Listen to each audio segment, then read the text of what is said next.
multi-talented, multitasking, multi-everything people out there. Take it away. Find your glory, write your story, fearless feet will carry you. Time you own it, take your moment, be a fire burning through. Hustling from night until morning, grinding it out, it won't be long. Feel your power, it's your hour, you inspire, you are strong. Enjoy your Zoa. Oh, no applause? You're all fired.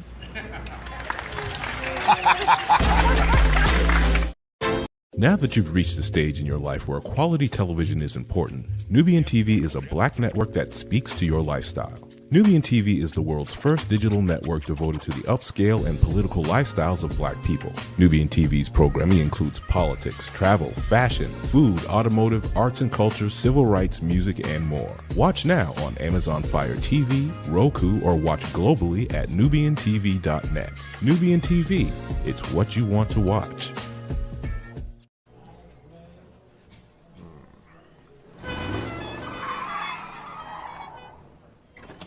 Come with me if you want to live a more delicious life. Oh, maybe we should get in the van. In this world, we don't get to control much. The past, male pattern baldness. What geese? Got one right now. The urge to pop that bubble wrap. But there is one thing we do get to choose every single day: what we eat. Welcome to the Sonic Department of Research and Deliciousment. We have everything you want, didn't know you wanted, and some things you didn't know were possible. Because we believe if you're not having fun, you're not living free. So come on, let's live a little. Hey, good morning, America.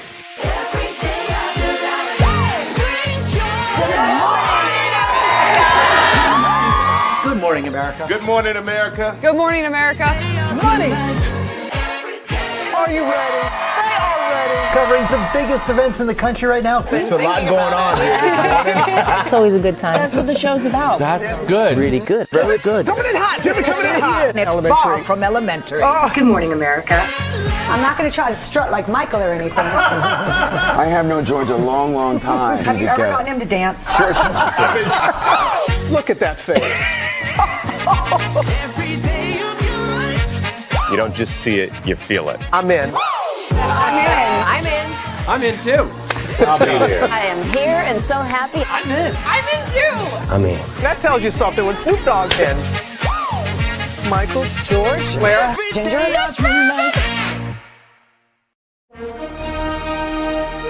Prepare for a journey beyond imagination, beyond belief, beyond anything you've experienced before. Universal Epic Universe, a new theme park where you'll step through extraordinary portals to 5 immersive worlds. Prepare for a cosmic voyage of discovery, an isle of fire-breathing excitement, a shadowy world of monsters and mystery, new wonders in the wizarding world, and a new way to play. Plus the splendor of a magnificent resort hotel overlooking the park. It's all new excitement at Universal Orlando Resort. A week's worth of vacation thrills with 4 amazing theme parks, a variety of spectacular themed hotels, and incredible dining and entertainment. It's all at Universal Orlando Resort, where you'll find new adventures every day. Explore the astonishing worlds of Universal Epic Universe at Universal Orlando Resort.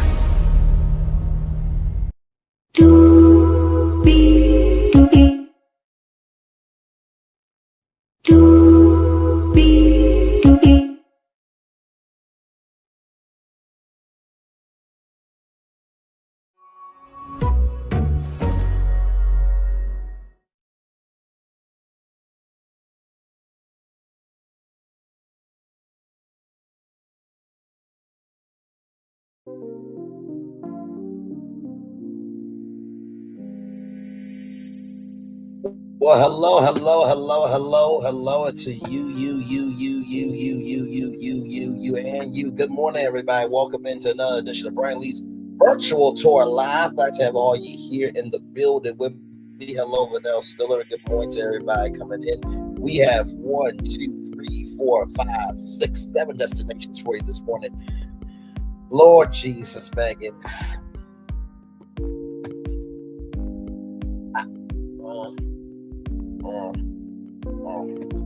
So yesterday, Jonathan Majors, in case you did not know, there was a new audio release of him basically saying that he strangled his ex-girlfriend, that I aggressed you. And literally last night, it was confirmed that Meagan Good and Jonathan Majors are married. Oh, Lord Jesus. Miss Majors, if you're nasty, Lord Jesus. We'll talk about it because I have thoughts, of course. Then Just Hilarious went off about the Breakfast Club.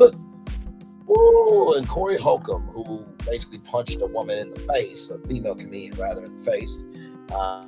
He's a piece of ish, and I could care less about what he has to say because he's a hater, a waste of life, and should have swallowed by his mother.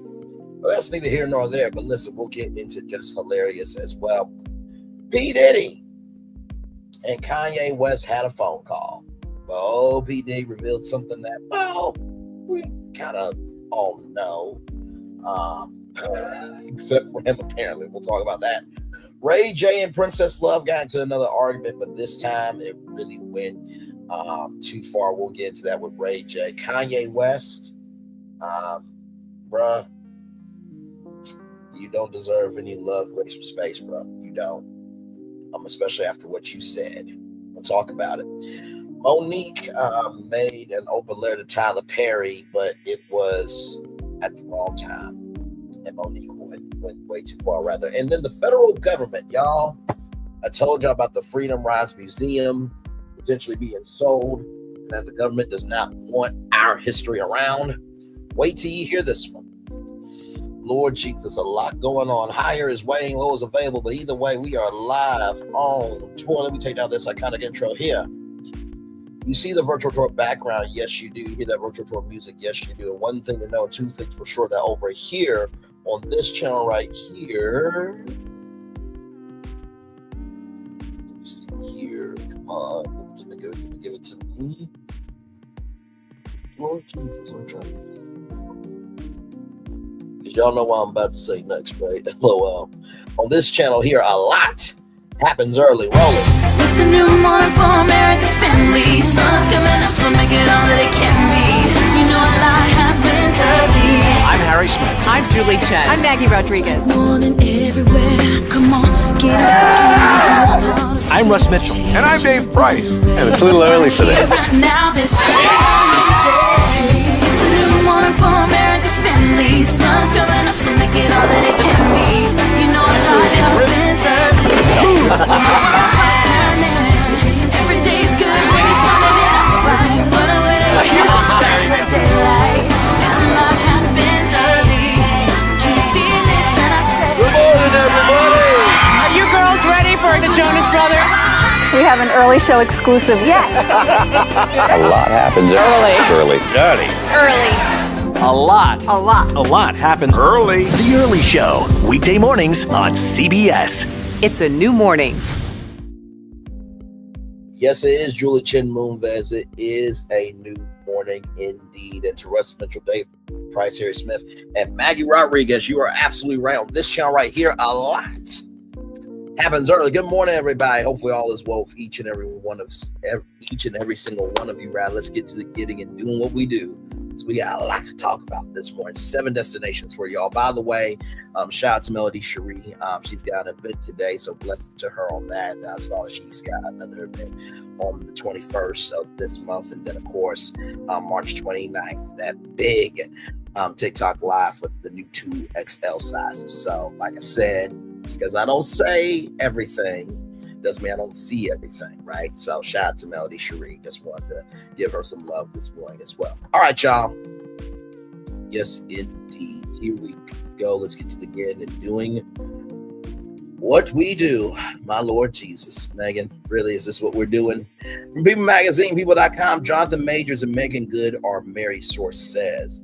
Majors and Good previously confirmed their engagement in November 2024, telling People Magazine, People.com, at the time, we're feeling great. Oh, Lord Jesus, here we go. Jonathan Majors and Meagan Good have tied the knot, the source tells People on Tuesday, March 18th. The source revealed they truly care for one another. A second source added they are very much in love at Paige Heard and Royce O'Neal's engagement party in Studio City this past Saturday. They were smiling and happy. They were both glowing. She was introducing him to everyone as her fiance. At one point, Megan was sitting in his lap, and you could tell they are both enamored. The couple confirmed their engagement to People at the Ebony Power 100 Gala in November of 2024, where the Think Like a Man actress showed off her diamond engagement ring while posing on the red carpet. The news of their wedding was first reported by Entertainment Tonight. We're feeling great. Good told People of the engagement in November. Majors added it's a season of joy. So there is that big ring on her finger right there. Yes, indeed, there. It's a season of all the good things. Good continue, with Majors adding, amen. The pair also told E! News that they chose to share their news at the gala because it's where they met 2 years ago in the unisex bathroom.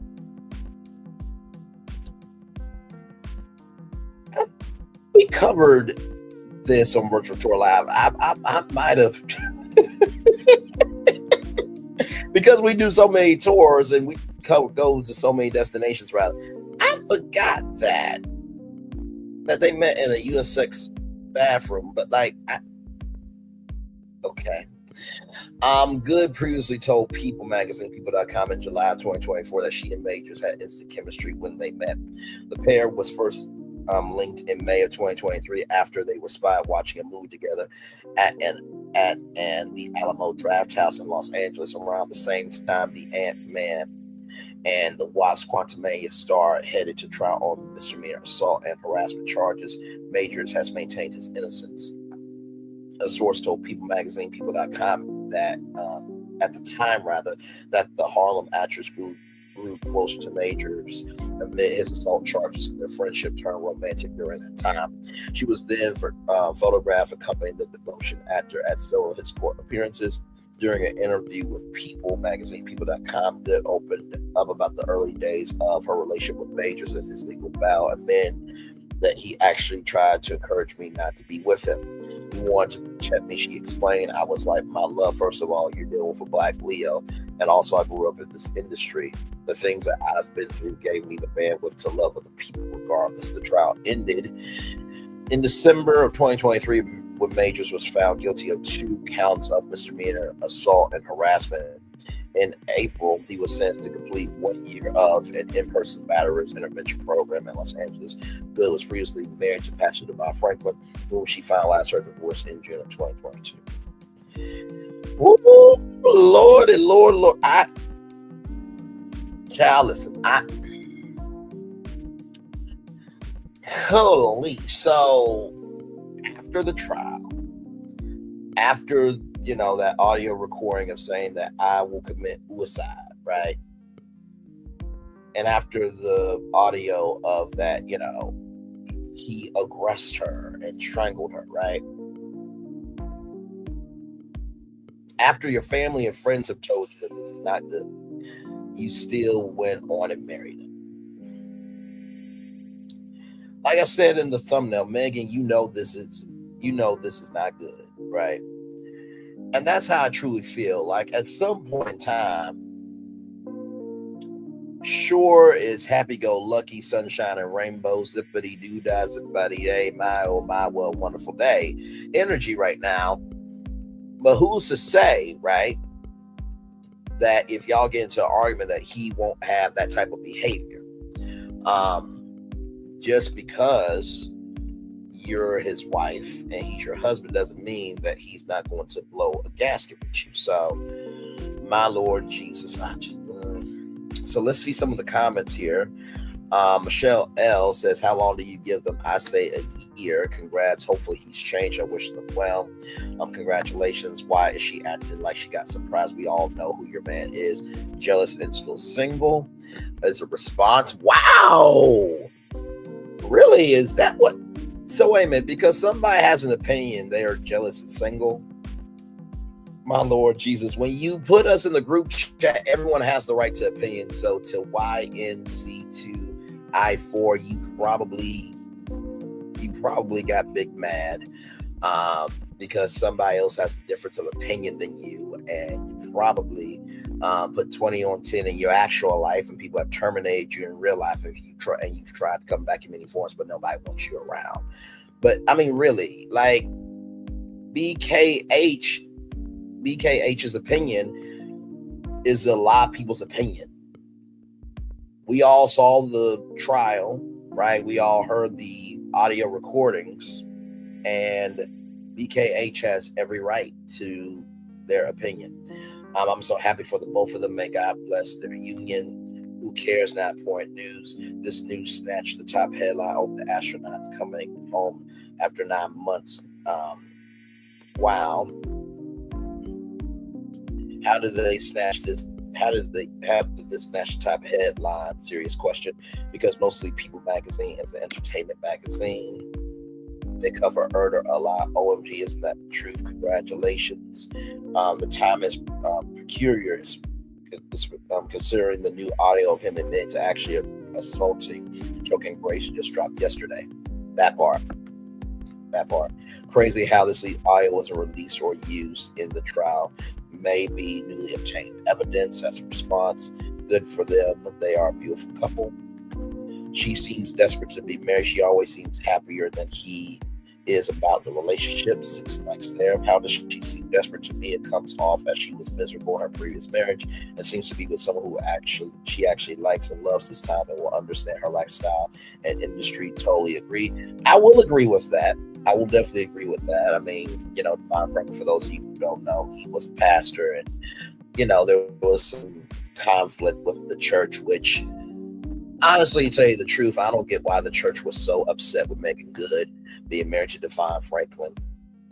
At the beginning, middle, end of the day, everybody has watched a movie with Meagan Good in it. The Christian men have enjoyed themselves with Meagan Good, if you know what I'm saying. And not to mention, too, there are Christian women that have watched Meagan Good movies and have really on her character. So I didn't get the big deal with that.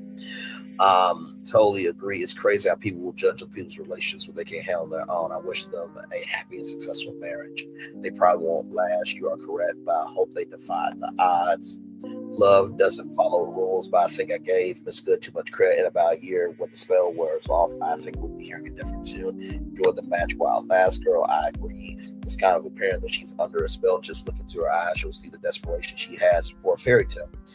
It's crazy how people can jump right back into a marriage after getting a divorce, heal and get yourself together so that you can handle another relationship. Red flags are red flags. That's what I know. SJ, even after 13 babies together, no one can convince this marriage isn't a PR stunt to repair his image and bring her back to some tabloids. That's her old marriage to that pastor. It's like overacting for them. A bad Lifetime movie. That's just my opinion. Congratulations, regardless. If it's real, they found love. If it's not, hopefully it helps their careers. Most definitely publicity stunt. She seems like she is head over heels for that cat. After the first marriage doesn't work out, a person should be smart before going to the second one. Red flag shouldn't be accepted. I'm so happy for this love. Wishing them the best on their new chapter together. The ex was chasing him and attacked him twice. Took his phone. Hulu special opened my eyes. Their glow together doesn't miss. I never seen the first lady president ever have that. People who don't remember the bad, let them have their best with Meagan Good. Please, you could have done better. He claims to be innocent, but please, they found him guilty. He had to do anger management or by the judge. Girl, bye with all that. I don't think he was found guilty. Apparently, she feels the same word. I am so happy for her. She's a talented actress and a beautiful woman. I'm glad that she found a great guy after the divorce. Congratulations. A leopard doesn't change his spots. Well, hopefully she doesn't accuse another person because they don't want to go out. I really am happy for them. They seem like a genuine happy couple who are good for each other. Nice to see you give love a bad name. Damn, good luck to her. I'm hoping she's okay. Being with someone who previously assaulted someone would scare me. That's facts.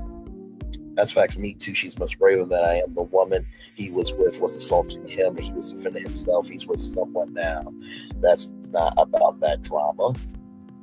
So it looks like YNC 2I4 is a defender of Jonathan Majors, which is their right. Oh please, he was innocent. He probably only got convicted because he was a black male. Too bad. New recordings just came out with him admitting to assaulting and choking Grace. Innocent men don't admit to physical abuse if they're innocent. He admits to it in the recording. Well,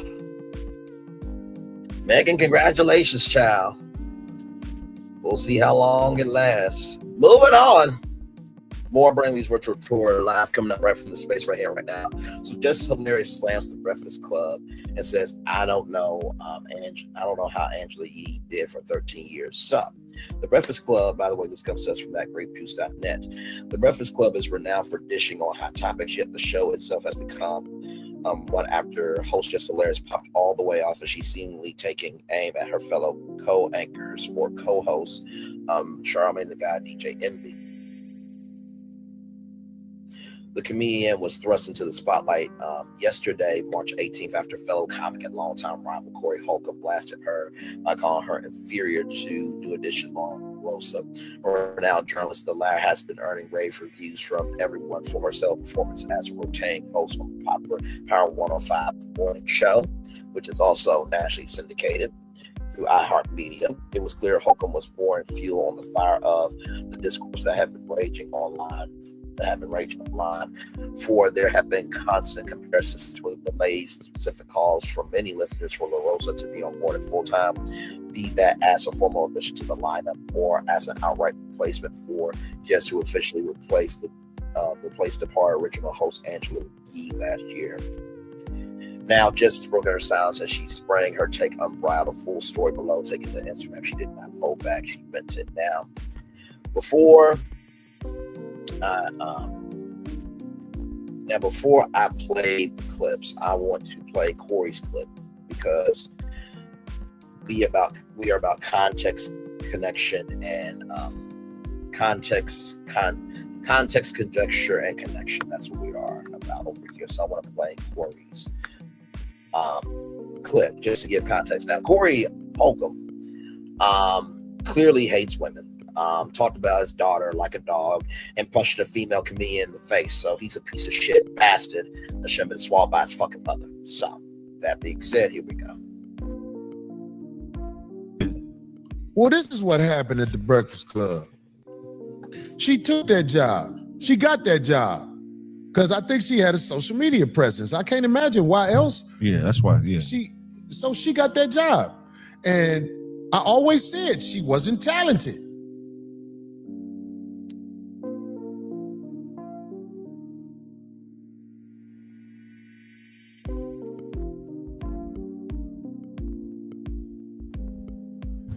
She got the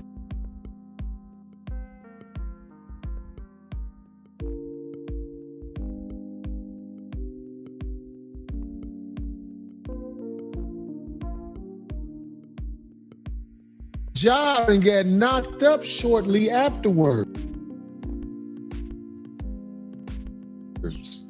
And the worst thing in the world happened. They brought in somebody who was talented. Who they bring in? Homegirl from she used to be on TMZ. Yeah. Oh. She has experience.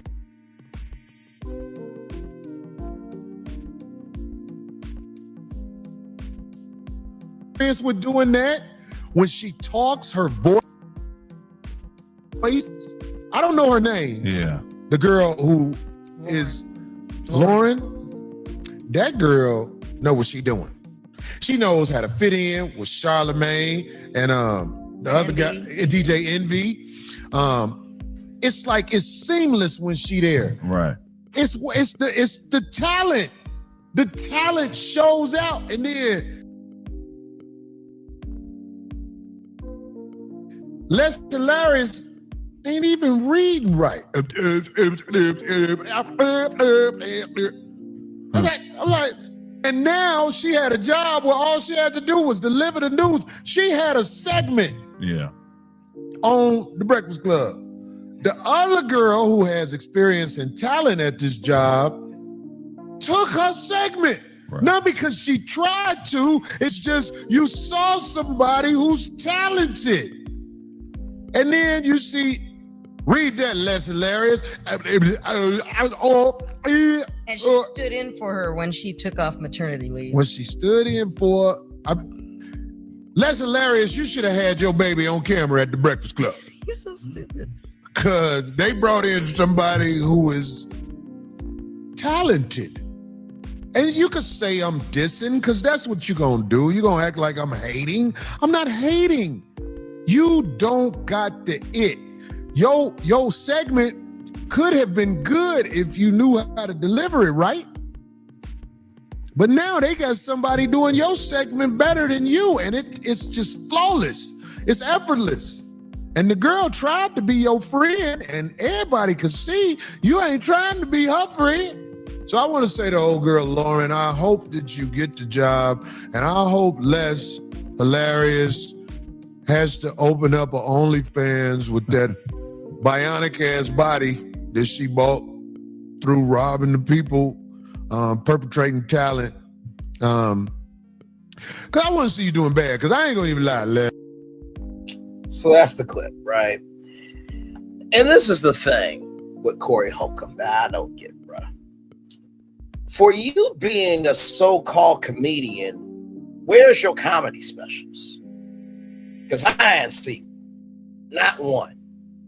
Number two, you ain't on nobody else's platform. You haven't been on Sway in the Morning, Jennifer Hudson, Tamron Hall, Sherry Shepherd, Roland Martin Unfiltered. You haven't been on any black platforms or any platforms at all, bro. And you say that she's going to say that you're dissing when you're not. To call her less hilarious, you know what the fuck you're doing. And that bionic body, this, that, and the third. Bruh, you have no room to talk when you punched a female comedian in the face and you talked about your daughter like a dog. And I don't know who those individuals are next to you, but I'm going to give them love, grace, and space because obviously they accept the conditions. But guess what? Just because you work for somebody doesn't mean that you agree with everything they do, although it is guilty by association. But bruh, you don't have enough balls, nor brain cells to form a brain, nor enough molecular structure to be able to do a fifth quarter or a half of what Just Hilarious has done on a live nationally syndicated radio show. Okay? So that was the video that set it off. Okay? Child. This is what I meant by why I said in my description box this morning. If you don't want people to give an opinion on you, don't put yourself in the group chat. Right? Because Corey Holcomb can say, well, if you like them, you don't like me. Well, first of all, he's not anybody's daddy. Number two, this is a free country where anybody can do whatever the fuck they want to do. And number three, if you that big, then execute you being that big. Because otherwise, you retaliating, you bullying, and you bitching or mitching rather, just really shows your ass that you don't have yourself together because you were a broken individual from the time that you were born to now. And Corey Holcomb is probably closer to the grave to die than the cradle to start living life, like many other people. So, with that being said, now let's get to these clips. Okay, I just had to get that out because I'm like, I know this dumb fuck is not talking. Okay, so here's the first clip. Here we go.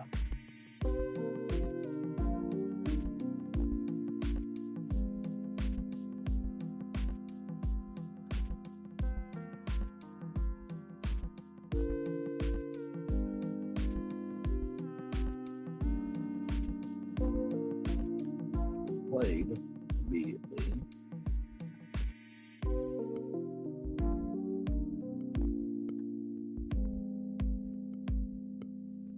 We supposed to be a team up that bitch. Not one person comes to my defense at all. Like when I'm like not one motherfucker ever with this online shit. Like, why the fuck should we have to keep playing it? Man, listen, I know one thing. Hang on, Angela, you ain't that. Let me refresh it because I want y'all to hear her from the beginning. Like I said, if what I'm saying ain't true, let it fly. But if you let it fly, it must apply. Like our theme song says, part of the game for Velveteen, it's all a part of the game, where you're playing the game to win, where you're playing the game to hurt other people in the game, but really it just makes you lose what you could get in the game, or you're just playing the game because you ain't got nothing else to do. We are all a part of the game. So here we go.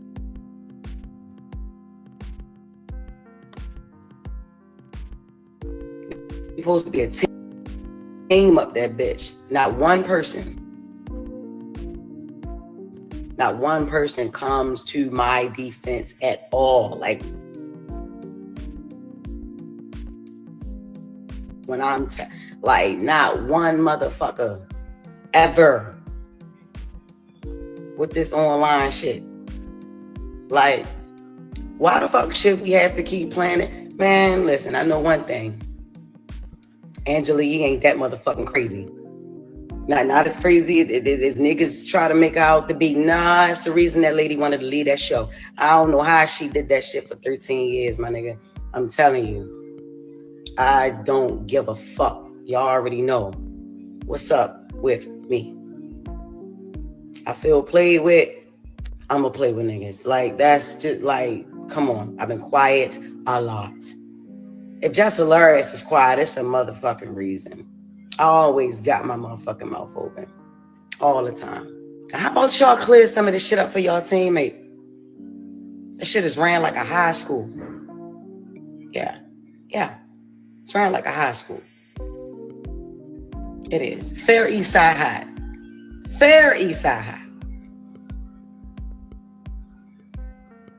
Before Mr. Clark, though. Like when he first got there. Y'all want a bitch to keep her cool. Look, check this out, y'all. Look, man.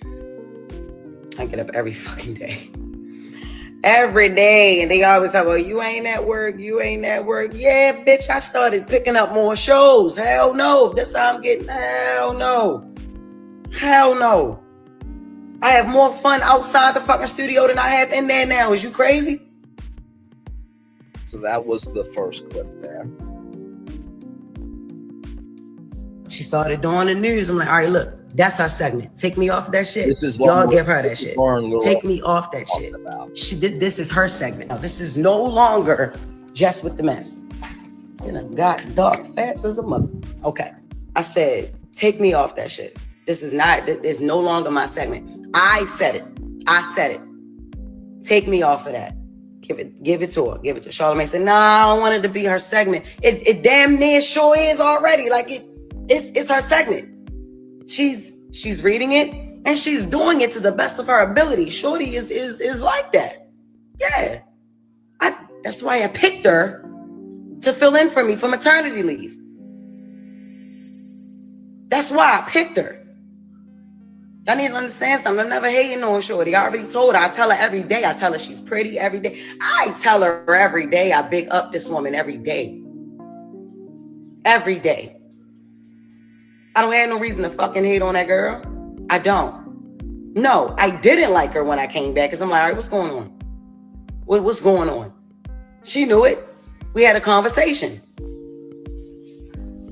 Because the anger was misplaced. Nah, it ain't even you that I don't like. I'm realizing this is the way these niggas is doing shit up here that I don't like. Okay, got it. It's her segment. I went to the person who does the intros, the sounds and shit. I went to Taylor. Yo, Taylor, make Lauren her intro. Take Jess with the mess, all that shit. She says, things can't just change like that. Why the fuck not? Why not? Y'all changing everything else, and I'm the only one that don't know. My goofy ass don't know nothing. Jess with the Mess is not at Breakfast Club. I'm Jess Hilarious up here. Fuck, I'm Jessica Moore up here. Jess with the Mess is not being done. Lauren LaRosa is doing the shit. So that's the second clip there.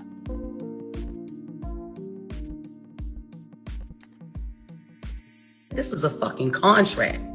This ain't no part-time little shit that I got. I got a contract that I negotiated and I got it.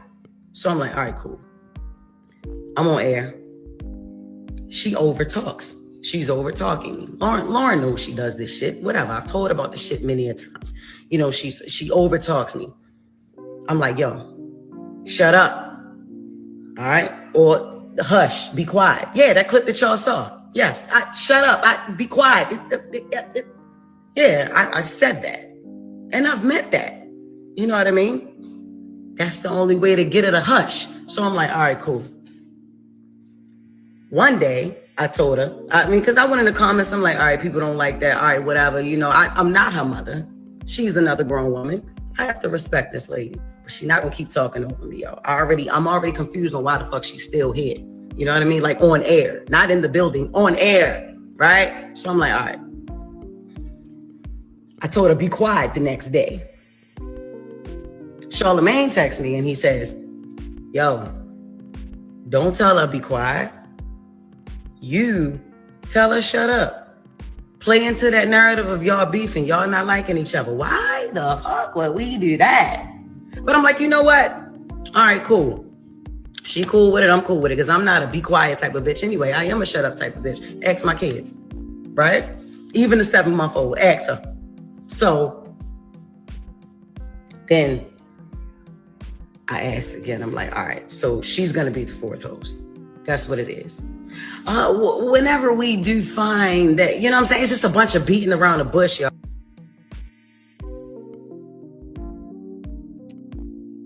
I'll reserve my thoughts till we get to, okay, this is the last clip. Okay, here we go. The nigga Corey, that nigga ain't saying nothing that ain't nobody else saying. It's just that he don't like me. He already don't like me. So it's like, all right, he gonna pack it on. Y'all, them niggas let her have a failed date with Jess, because I done had a failed date with his ass. Trust and believe that nigga still hurt. Still hurt that I wouldn't accept his apology. Still hurt. That's on him. Still hurt. You know what I mean? It's okay. It's all right. He'll be all right. You know what I mean? But I don't care. Y'all gonna hear me. I don't do that. The problem is communication. Yeah. It been that. You rich Jess, who cares? Nigga, I care. I still care.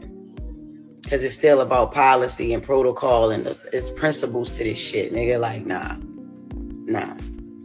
The shit that Corey said, it's been said. It's been being said. You feel me?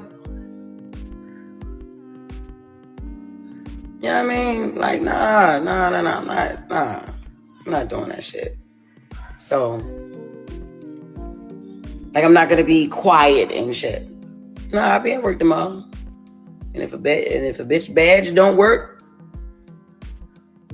sayonara. The fuck, you know what I'm saying? Like, it just is what it is.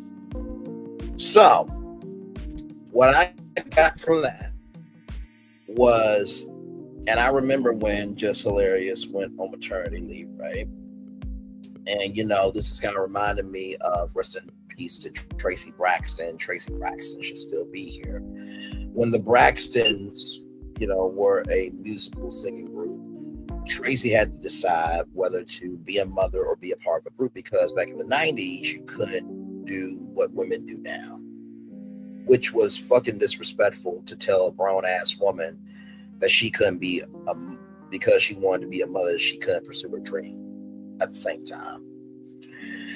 And I think that was early in the days of Just Hilarious being in her contract for the Breakfast Club. Now, of course, you can't, you know, predict when you're going to get pregnant, right? And I think that there should have been a clearer line of communication. I have seen and heard commentary saying that Lauren LaRosa is probably going to be the fourth co-host. I wouldn't be mad at it. I do think that maybe that this is a communication problem, like Jess Hilarious said, that, okay, what can Jess Hilarious do in terms of bringing comedy to the show? So if I'm looking at the Breakfast Club, Charlamagne God is bold for his commentary. DJ MV is known for music, even though I haven't seen him do a set, a music festival or anything like that. Jess Hilarious brings the comedy, so she can be that comedic commentator, and then Lauren LaRosa is the journalist. That's a powerful quartet. I think what Jess Hilarious is probably upset about is the fact that it's not being communicated to her how she is going to be a part of the Breakfast Club. And let me tell y'all something. I don't think the Breakfast Club hits the same as it was with Charlamagne the God, DJ Envy, and Angela Yee, because those three hosts, each one of them came from a different world, and they made their own platform utilizing the power of social media. And social media fueled the radio show, and the radio show fueled social media. So it was a investment relationship, both ways. But I feel like the Breakfast Club is more like a business than an actual radio show. Because Charlamagne the God, he's got the Black Effect Network. He's got the Brilliant Idiots podcast with Andrew Schultz. Charlamagne got books. I'm sure that he, has outside businesses as well. Same thing with Angela Yee.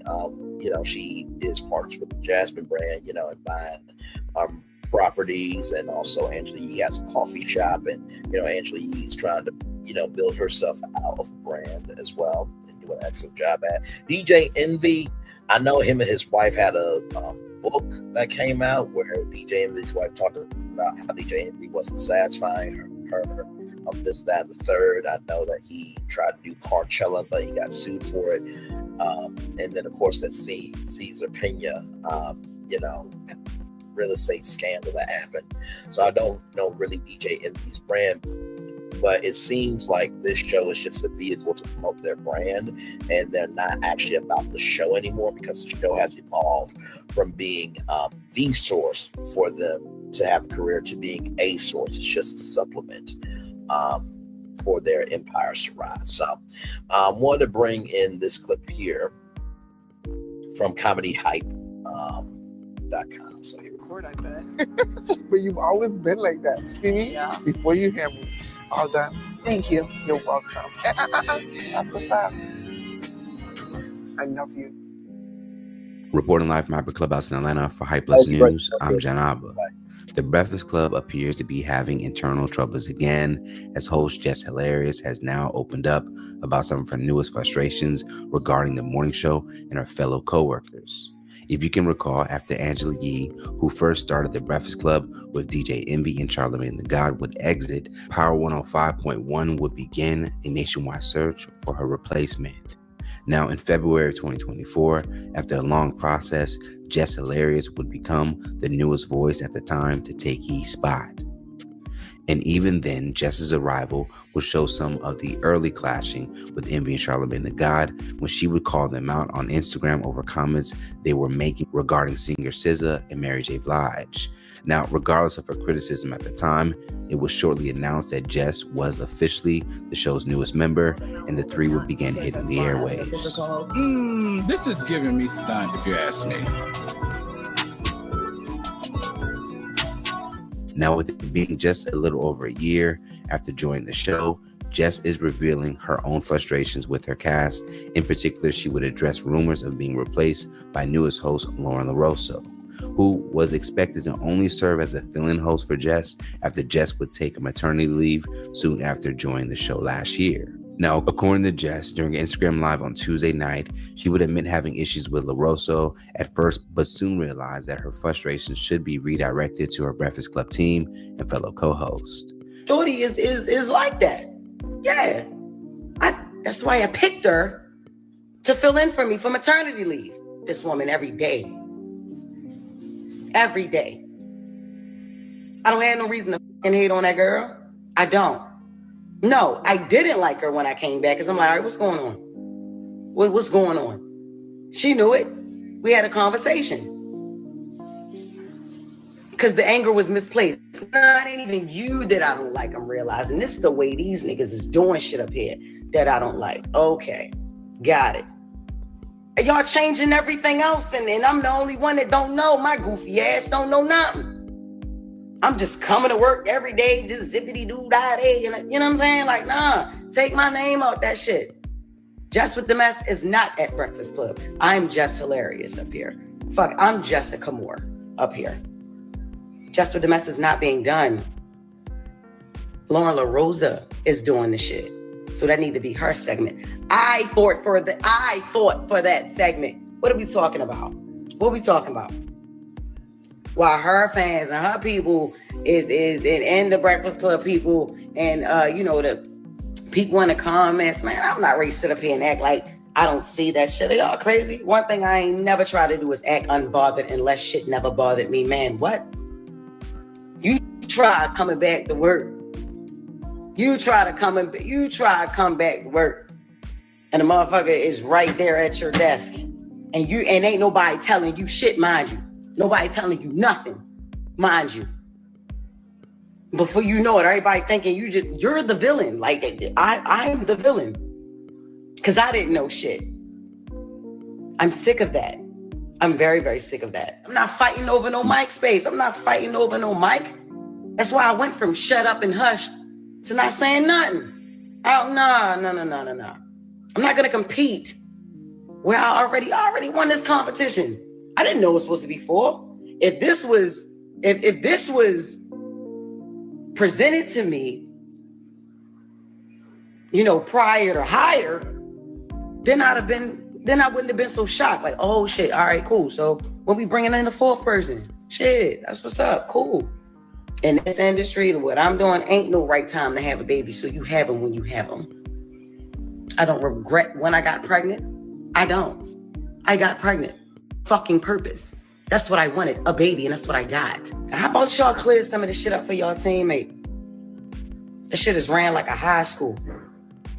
Yeah. It's ran like a high school. Every day, and they always talk about, you ain't at work. Yeah, bitch, I started picking up more shows. Hell no. That's how I'm getting. Hell no. Always. Hell no.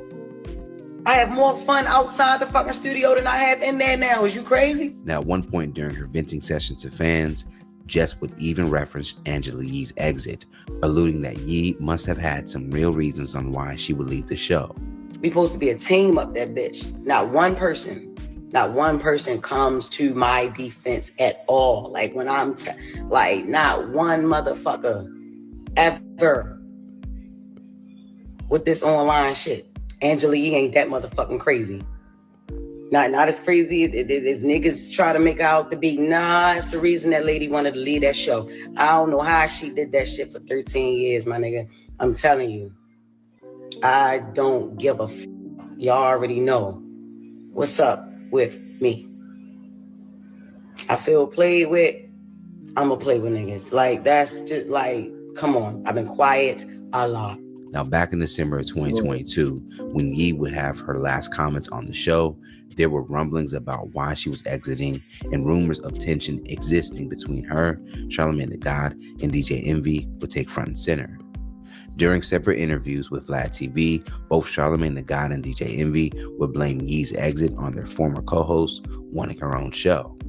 Now, according to an interview with Tamron Hall, soon after she would leave, Yee would share her frustrations with sometimes being the only woman around, causing many to assume that this was partially a reason she would decide to leave.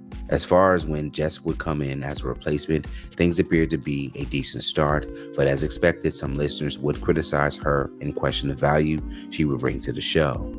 In recent times, it does now appear that the longer she has been on the show, Lauren LaRosa has ultimately become a favorite to hear from, given her journalistic background and interview style. Fans would begin to assume that LaRosa was being set up to officially join the show and possibly replace Jess Hilarious. As of this report, Power 105.1 executives have not released any official statement on their plans for LaRosso and Jess Hilarious, but it is to note that earlier this week, LaRosso will send out a tweet that simply read, "Man, what is my life right now? Thank you, God." So it appears that Lauren may have her own announcement soon to come. It is expected that the Breakfast Club will address the latest from their co-host and her claims.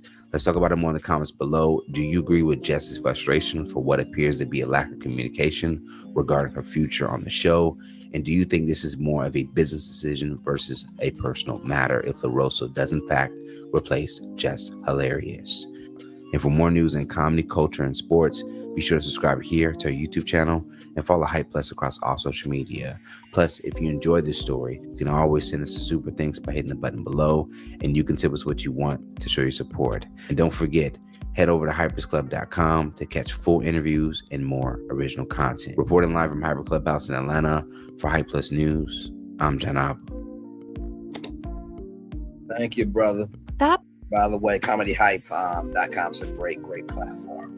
So, like I said before, I think that this is a communication issue. And like I always say to y'all, the quiet part being said out loud, this was probably said behind the scenes many times before Jess Hilarious got onto Instagram to vent her frustrations. So let's look at the comment section here of Hype Plus for this video. Y'all out here thinking your coworkers care? No, they don't. Who didn't see this coming from a mile away? One has a degree in journalism, and one got internet famous for trying to be funny. Ain't nobody coming to see you. Oh, if she ain't losing her job now, she's on the clock. Corey Holcomb's about having a field day with this one. Lauren is better at reporting. Management dropped the ball by not making a more formal and direct transition of added Lauren.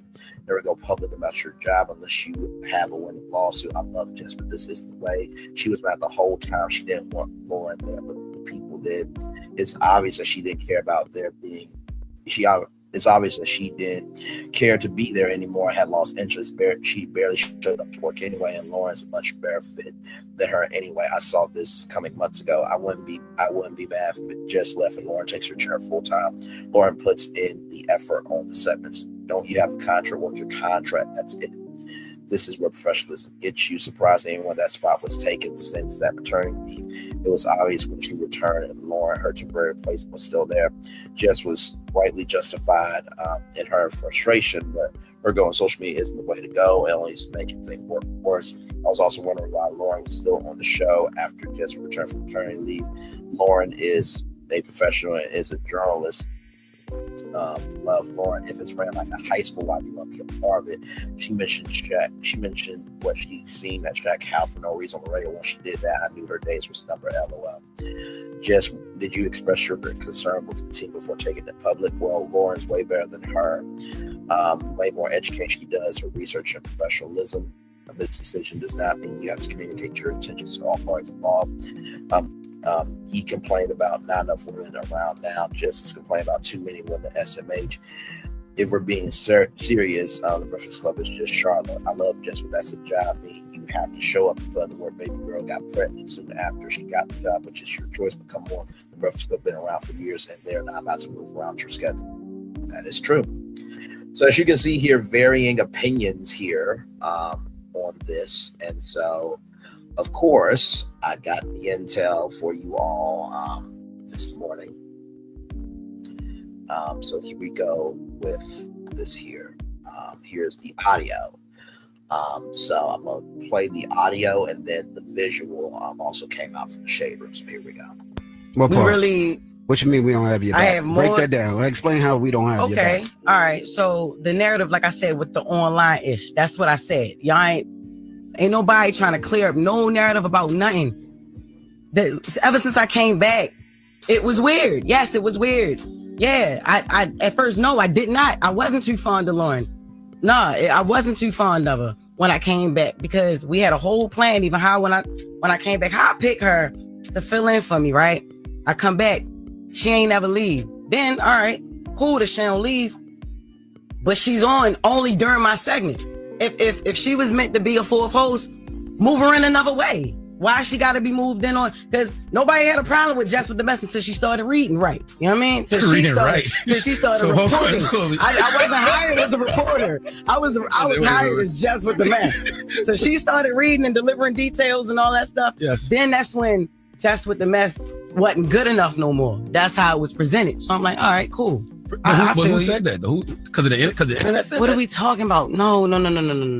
This is our listeners. This is yeah. Why can't we worry about the comments? And these are people that enjoy the show and watch the show. It's not all about Instagram. It's YouTube. It's like we have people that have been watching the show. Yeah, she's great at what she do. That's why I picked her to fill in for me. But when I came back, it's like, what's going on? If she's gonna be a fourth voice, why she only gotta be a fourth voice on my segment? She wasn't a fourth voice. She was a producer. She was hired as a news producer to help with getting all news and doing interviews. She was gonna be the senior news producer. She wasn't on there. When you came back, Lauren was not on there. She was in the back doing questions, sending interview questions, reporting the news. Am I lying? I thought she was on air. She was on air. They told her don't step in this room. Yes, but I thought you was using her on purpose. What? You thought I was using Lauren on purpose? Wait a minute. No, what are we talking about? No. She didn't leave when I came back. The first day we had a whole situation like, all right, look, this was going to happen.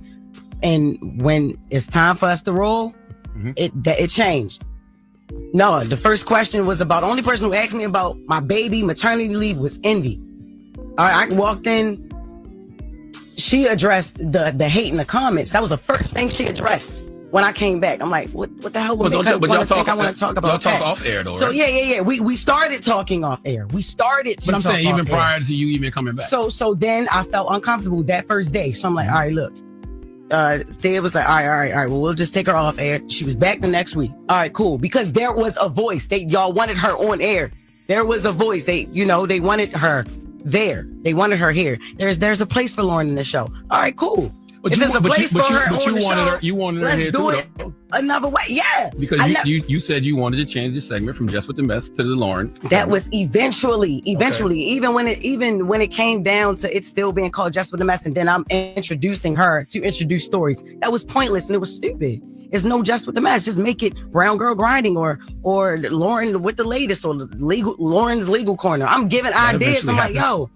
I even with the Taylor, change that. Take that Jess with the Mess off of there. I feel like I'm getting credit for something I'm not doing, and it's stupid because this is not what she does. Is not Jess with the Mess. I read headlines and I give commentary. I say what people thinking. I agree. Can I ask a question? You know what I'm saying? Yes, yeah, she's more of a reporter. She's journalism. Can I ask a question? What? Why didn't you wear the do-rag this morning?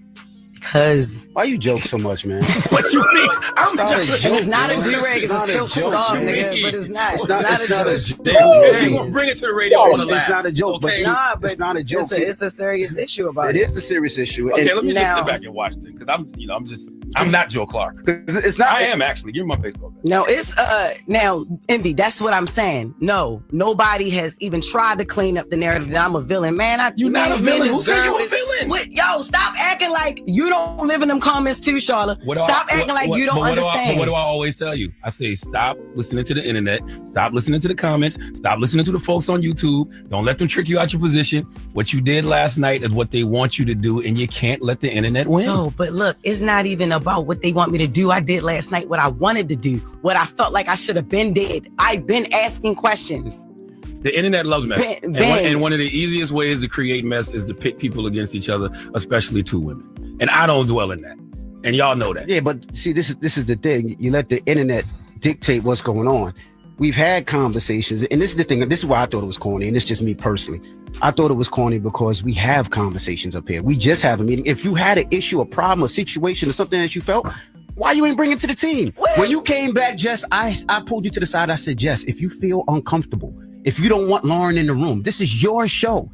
We can make that the change whenever you want. Did I not say that to you? Yeah, you did. It's not about wanting her in a room, yo. It's about the segment. Like it was like y'all. Have that conversation y'all wanted off her. air. If you had a problem, say it to us. We had a meeting yesterday. Off air. What not are we like talking that. about? Not like nobody having my back, because we have your back. As far as the Corey Holcomb thing, y'all been beefing for 11 years. I'm not worried about it's not even about you. Worried about comments. And you worried about what people say. I'm worried about the perception and my reputation up here on the show. They've been itching on me for 15 years. They've been issuing on Deserve- Charlamagne for rightfully 15 so. years. That's on you. Rightfully And the so. things that I people don't care. issue It people doesn't. is on I don't me. let it affect me because I know who I am as a person. I don't give a f what them people say in the comments. Oh, come I know on. who I am. Come on. I know what I do. Absolutely. You let them people get in the comments and f with you. You're Well, great at what you do. Everybody simmer down. Like you are dope. She's very you let dope. them people piss you off. No, f them niggas. You nice. Like what you do is funny. I tell her Like, that all the time, on air, You brought off that air. energy that we needed to the Breakfast Club, and you let a bitch ass person in the comments say something to stand you up. I tell them, f them niggas. We don't even know. F We all don't even them. know who these people are. They could be bots and all that, But- and we doing it on air when we could have did it behind the scenes. Like I f with you the long way, not on some internet ish. And to hear that through there, that's It sounds very light skinned. Well, let's go to the phones. 1-800-585. Not light skinned. What We part? really. What you mean we don't have your back? I have Break more- that down. Explain how we don't have. So that was quite a lot. I will say this: DJ Envy definitely came through with some balanced soul in his perspective. The fact that DJ Envy said, you know, if you feel uncomfortable, we could pull, you know, Lauren off the show. It's your show. And that I rock with you the long way, not just because of some internet stuff, and that you are funny at what you do, and you brought that comedy that we needed. It seems like to me that maybe Charlamagne and DJ Envy are about handling business behind the scenes, allowing the show to be the show, which is what normally happens for radio and TV shows. It's like whatever's going on, we put our differences aside and make it do what it do. Now, Lauren LaRosa, I didn't know this, nor did you, nor did any of us know that she was hired to be a news producer, right? And just you do have to take ownership of the fact that you did ask her to be your fill-in for your maternity leave. You even said that, right? So when it came to, you know, just the mess, and I'm not backing down from my opinion of there was broken communication, because it definitely is broken communication here.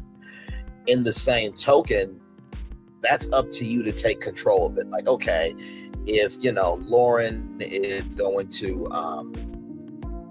do, for example, I'm trying to think of a segment for Lauren's recordings of the culture. So you know how like they, you know, do the court record and stuff. So Lauren's recordings of the culture, that could be the new segment. And then Jess, guess what? You can still do Jess with the mess, but you can do Jess's messy forecast, right? You know, with Kanye, it is a chance in hell that he's going to ever make it. Jess' messy forecast could have been amazing, right? So it seems like you have the right to your opinions, but they also seem to be about the business behind the scenes. That's what I'm seeing here, right? So let's see here. I mean, Lauren was a temp and was hired as permanent. Happens on jobs all the time. I like Lauren just is not wrong. The gaslighting from Envy and Charlotte is exactly why he left. Lauren was right there when Jess came back. That is true. Never thought Envy would be the actual voice of reason and be right. Wow. Me too. I was shocked to hear. He told her, if you want Lauren gone, she's gone. This is your truth. That's a stand-up guy. Well, not that part. That would be so wrong. I'm talking about where he was affirming her and telling her not to listen to the comments. He was passionate about that.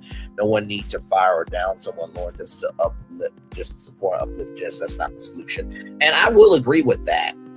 DJ Envy was not playing about that. You know, that screw them comments and don't let people get you out your position. Also, Charlamagne also gave his commentary, but it seemed like DJ Envy, you know, had a bit more bite than Charlamagne the God. Respectfully, not like Charlotte didn't say, you know, what he said, but like this guy says here, Charlamagne said that he don't dwell on women's drama. I gotta laugh that part. I actually like Lauren, but Jess is not wrong for how she's feeling. Stop gaslighting people. It's not what she signed up for. Unpopular opinion, DJ Envy is right. her feelings are valid, but it's a way to go about it. He said she took the bait. People don't want to talk in the comments regardless. Handling it's the right way instead of feeding fire. There's always going to be the fire online. Come on, envy. To sum up, the Breakfast Club drama just feel friend because she saw the comments. The majority of the audience preferred Lauren. Charlotte put the key in Jess's bag to play into the drama. Ooh, okay. They are totally gaslighting her as a listener. I was confused and was wondering what was going on, so I can only imagine how she felt. By the way, that's a beautiful profile picture there, Sharice. If you have a problem with Charmaine the guy and me, why was you so hostile with Laura on the show? Shake my head. She gave me girl energy. Definitely went down on today's show. I know those rings looking good. Well, she doesn't articulate her thoughts and what your situation. She's been all night in her post about that live. She had time to give thought to what should be said and counter that today in this bubbling mess. It's what you come up with. Jess is right. She's not reading the room. Y'all know y'all wrong for that. Go back to the comments around that time.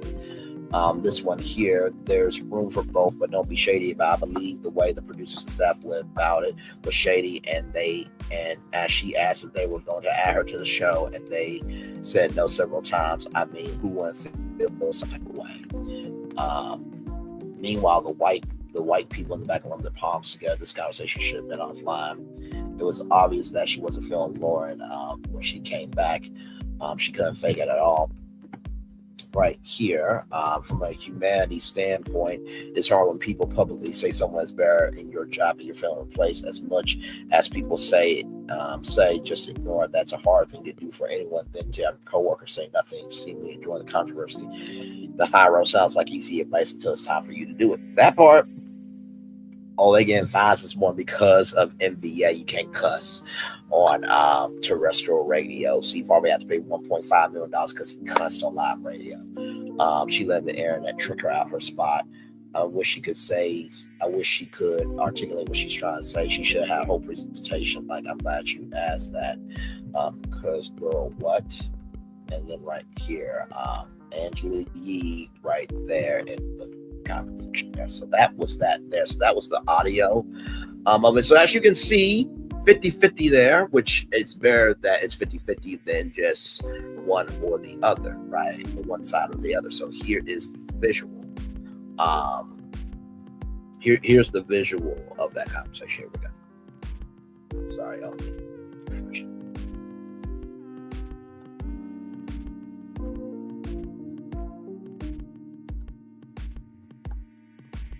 Since I came back, it was weird. Yes, it was weird. Yeah, I at first, no, I did not. I wasn't too fond of Lauren. No, I wasn't too fond of her when I came back because we had a whole plan. Even how when I came back, how I pick her to fill in for me, right? I come back, she ain't never leave. Then, all right, cool that she don't leave, but she's on only during my segment. If she was meant to be a fourth host, move her in another way. Why she got to be moved in on? Because nobody had a problem with Jess with the mess until she started reading right. You know what I mean? Till she started reporting. I wasn't hired as a reporter. I was hired as Jess with the mess. So she started reading and delivering details and all that stuff. Yes. Then that's when Jess with the mess wasn't good enough no more. That's how it was presented. So I'm like, all right, cool. Who said that? Because the internet said that? What are we talking about? No. This is our listeners. This is yeah. Why can't we? Ever since I came back, it was weird. Yeah, it's gonna be a fourth voice. Why she only got to be a fourth voice on my segment? She wasn't a fourth voice. She was a producer. She was hired as a news producer to help with getting all news and doing interviews. She was gonna be the senior news producer. She wasn't on there. When you came back, Lauren was not on there. She was in the back doing questions, sending interview questions, reporting the news. Am I lying? I thought you was. I thought she was on air. Can I ask a question? What? Why didn't you wear the do-rag this morning? Because why you joke so much, man? What you mean? It's not a do-rag. It's a silk scarf. But it's not. It's not a joke. I'm serious. If you gonna bring it to the radio, I want to laugh. It's not a joke. Okay? But it's not a joke. It's a serious issue. It is a serious issue. Okay, let me just sit back and watch this. because I'm not Joe Clark. Because it's not. I am actually. You're my baseball. No, it's now Envy. That's what I'm saying. No, nobody has even tried to clean up the narrative that I'm a villain. Man, You're not a villain. Who said you a villain? Yo, stop acting like you don't live in them comments too, Charlotte. Stop acting like you don't understand. What do I always tell you? I say stop listening to the. It's gonna be a fourth voice. Why she only got to be a fourth voice? This is the thing. You let the internet dictate what's going on. We've had conversations, and this is the thing. This is why I thought it was corny, and it's just me personally. I thought it was corny because we have conversations up here. We just have a meeting. If you had an issue, a problem, a situation, or something that you felt, why you ain't bring it to the team? When you came back, Jess, I pulled you to the side. I said, Jess, if you feel uncomfortable, if you don't want Lauren in the room, this is your show. We can make that the change whenever you want. Did I not say that to you? Yeah, you did. It's not about wanting her in the room, yo. It's about the segment. Like it was like y'all. Have that all right, if y'all wanted off her. Air. If you had a problem, say it to us. We had a meeting conversations yesterday. Off air. What not is we like talking that. about? Not like nobody having my back, because we have your back. As far as the Corey Holcomb thing, y'all been beefing for 11 years. I'm not worried about yo. It's not even about you. Worried about comments. And you worried about what people say. F them.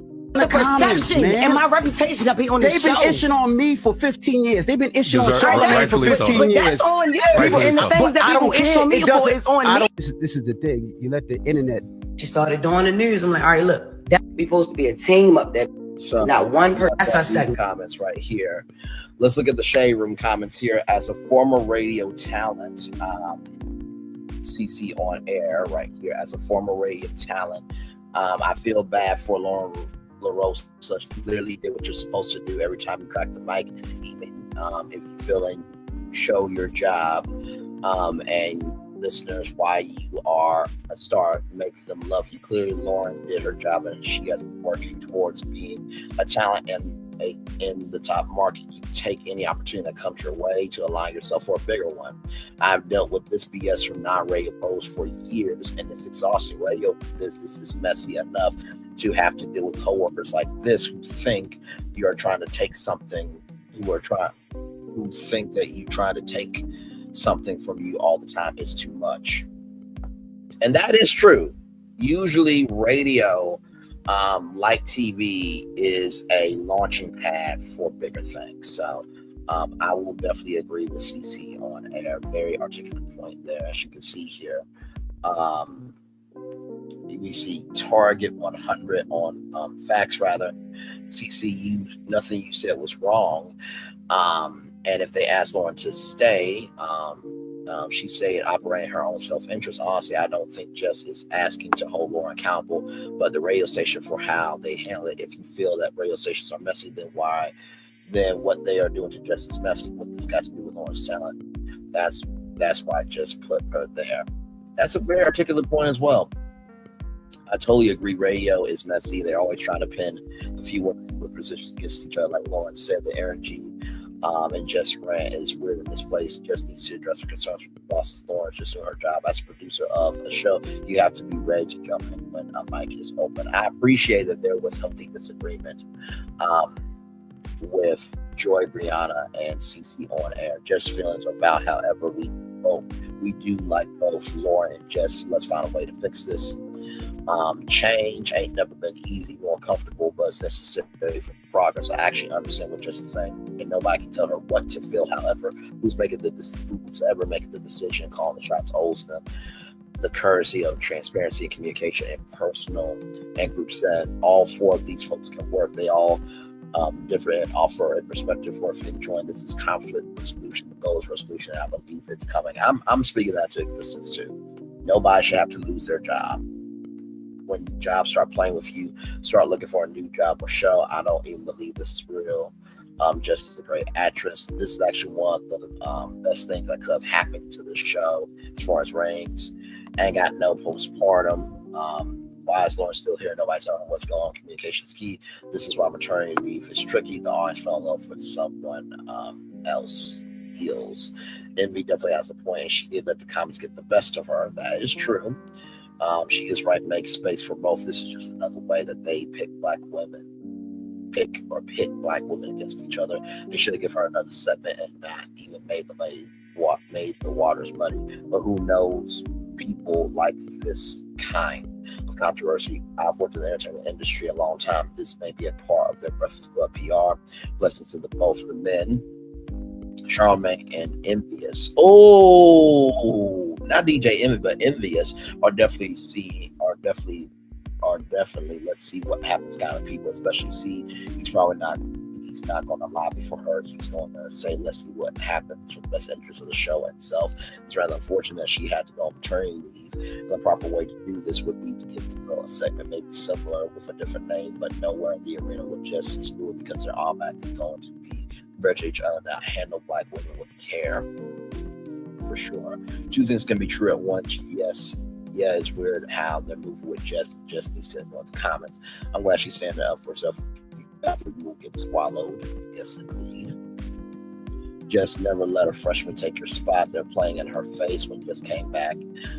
Lauren should have still been there doing Jess's job. The main issue here is clear boundaries weren't set when she returned. If they want Lauren to stay, they should have made that clear, and Jess as a creator should have in return up Jess with the mess segment where it doesn't mess with her regular media news. It's called pivoting. People trying to diss her emotions, but they are valid. So as you can see, half and half comments there on this story. I'm sure that there will be more to come with the Breakfast Club and iHeartMedia. So with that, come back. Woo! I'm gonna need these next two destinations, P. Diddy and Ray J. We got Kanye West. So actually, I need energy for all three destinations. Of course, we got Monique and the federal government. We got a lot more tour to go on. We are live on tour, by the way. Like, comment, share, and subscribe. We'll be back right after this rolling.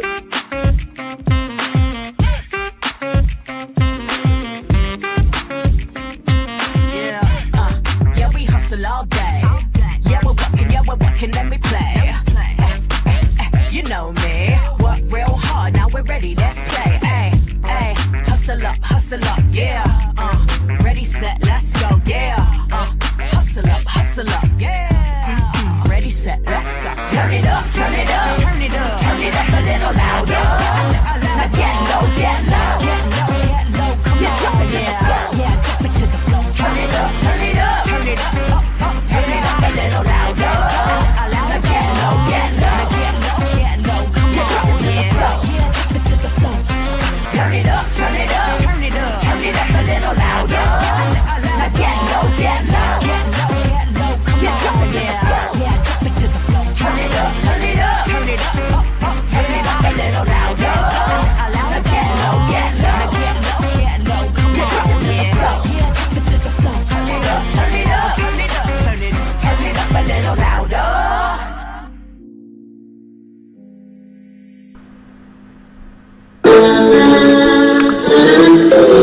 Sweet boy and you, one look at you, and it was plain to see you were my destiny. God, you were found. I come from nothing. Our son is your son. Welcome to the celebration.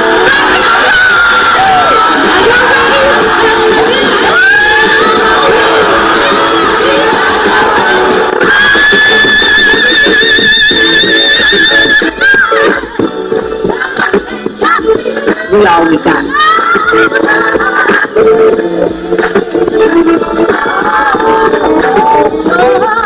I'll see that. Don't you leave here to go for happiness. I want you to leave here to show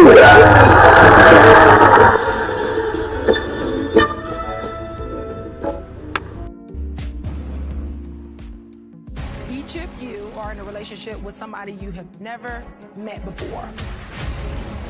We have been chit-chatting for about 5 months. We have been together for 4.5 years now. I'm gonna go meet my man. I'm just hoping that he likes me in real life. I've been keeping something from you.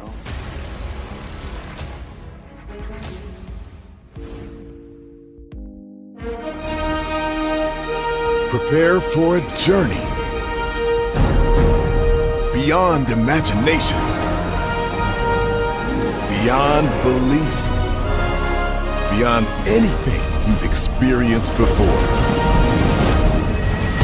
Universal Epic Universe, a new theme park where you'll step through extraordinary portals to 5 immersive worlds. Prepare for a cosmic voyage of discovery, an isle of fire-breathing excitement, a shadowy world of monsters and mystery, new wonders in the wizarding world, and a new way to play. Plus the splendor of a magnificent resort hotel overlooking the park. It's all new excitement at Universal Orlando Resort. A week's worth of vacation thrills with 4 amazing theme parks, a variety of spectacular themed hotels, and incredible dining and entertainment. It's all at Universal Orlando Resort, where you'll find new adventures every day. Explore the astonishing worlds of Universal Epic Universe at Universal Orlando Resort.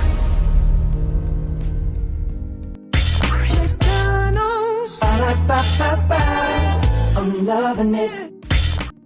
Love y'all right back. Welcome back into Brainley's virtual tour live. A lot going on this morning.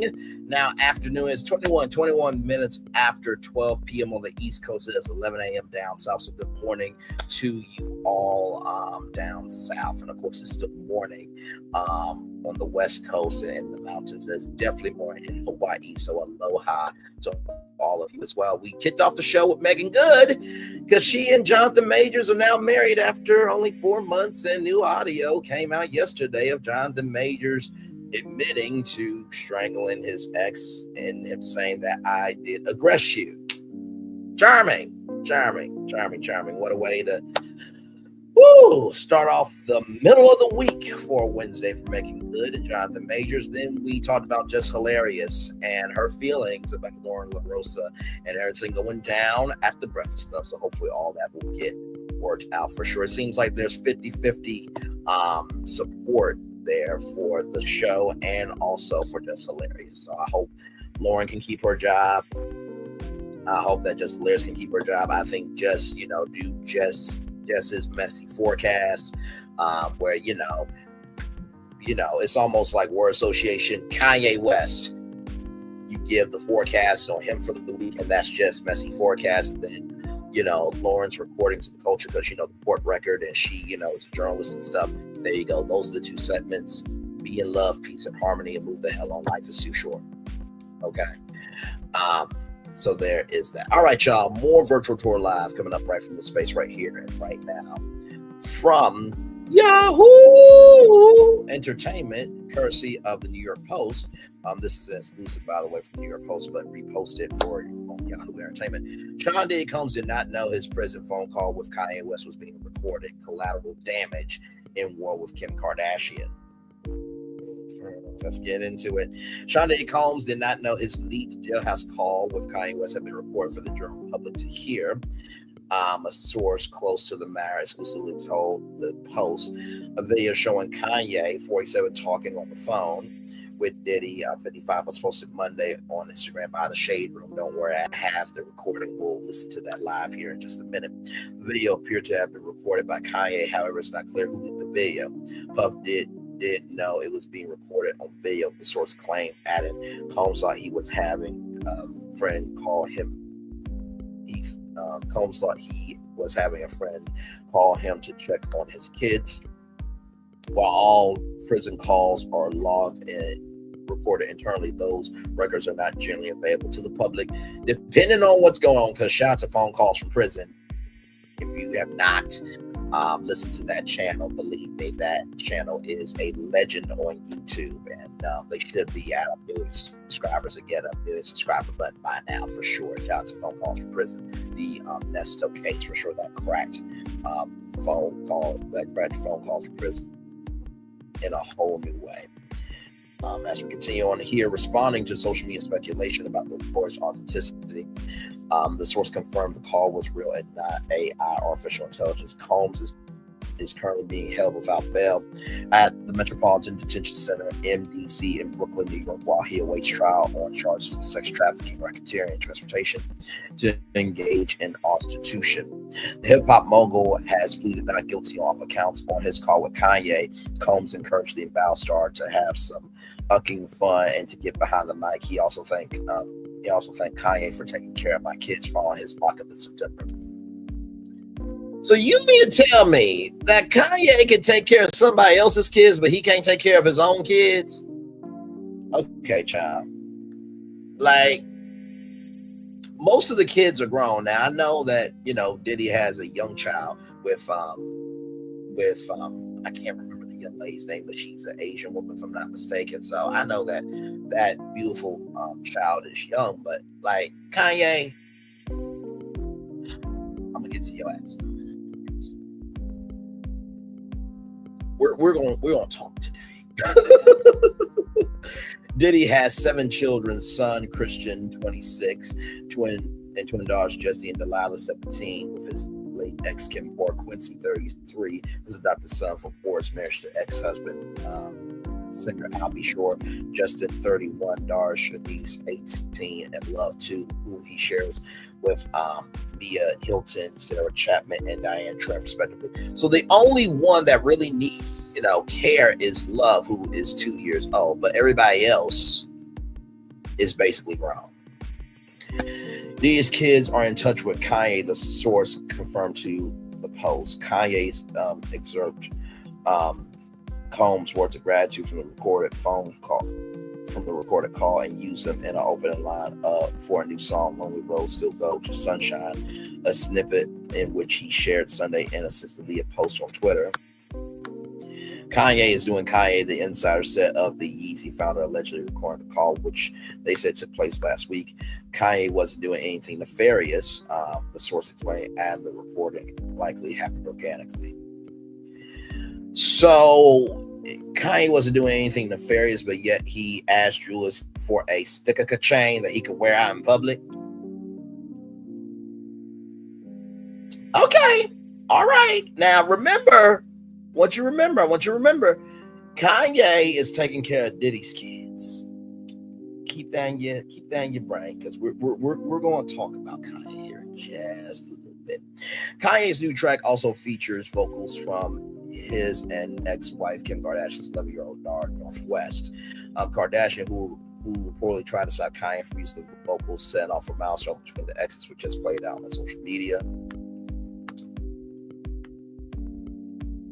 In regarding the call being leaked, the insider claimed Diddy is collateral damage in the debacle over Kanye's new song. Belief is really with Kim. The situation is a matter of older, influential black men knowing these guys are kind of flying blindly. They added, representatives for Diddy did not immediately respond to the Post request for comment when asked about the video. A rep for Kanye declined to comment on whether the rapper recorded the clip. So you mean to tell me that Kanye doesn't have a comment when he opens up his mouth for anything and everything else? Okay, child, it's the gaslighting for me. Number 2, like Diddy, like you are in the rap game, you should know that anything and everything can be recorded, just like those freak off videos were recorded, bruh. I can't. I just can't do it. No, I'm not believing in the ish. I'm not believing in the ish. I just no.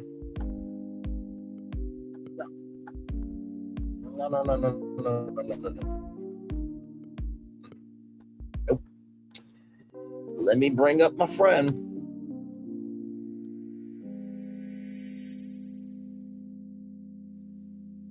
Because at this point, I gotta play it.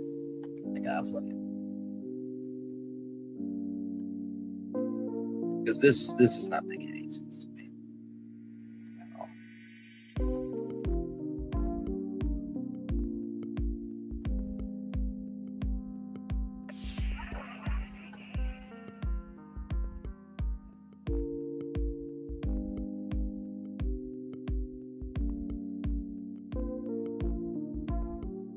Professional modes. Congratulations, you played yourself. Congratulations, you played yourself. Congratulations, you played yourself. Congratulations, you played yourself. Congratulations, you played yourself. Congratulations, you played yourself. Do you not recognize that you got a trial in May that's coming up, bruh? Come on now. That makes no sense to me. You did not know that the call was being recorded. Bruh, Kanye has put out text messages of other people's conversations that he's had with them. He showed adult content of his ex-wife to Adidas executives. Okay. All right. Let's roll on. I just can't do it. Now, here is the call right here. Okay, guys, here is the call. A shout out to the shade. Oh my Lord, this don't make no damn sense whatsoever.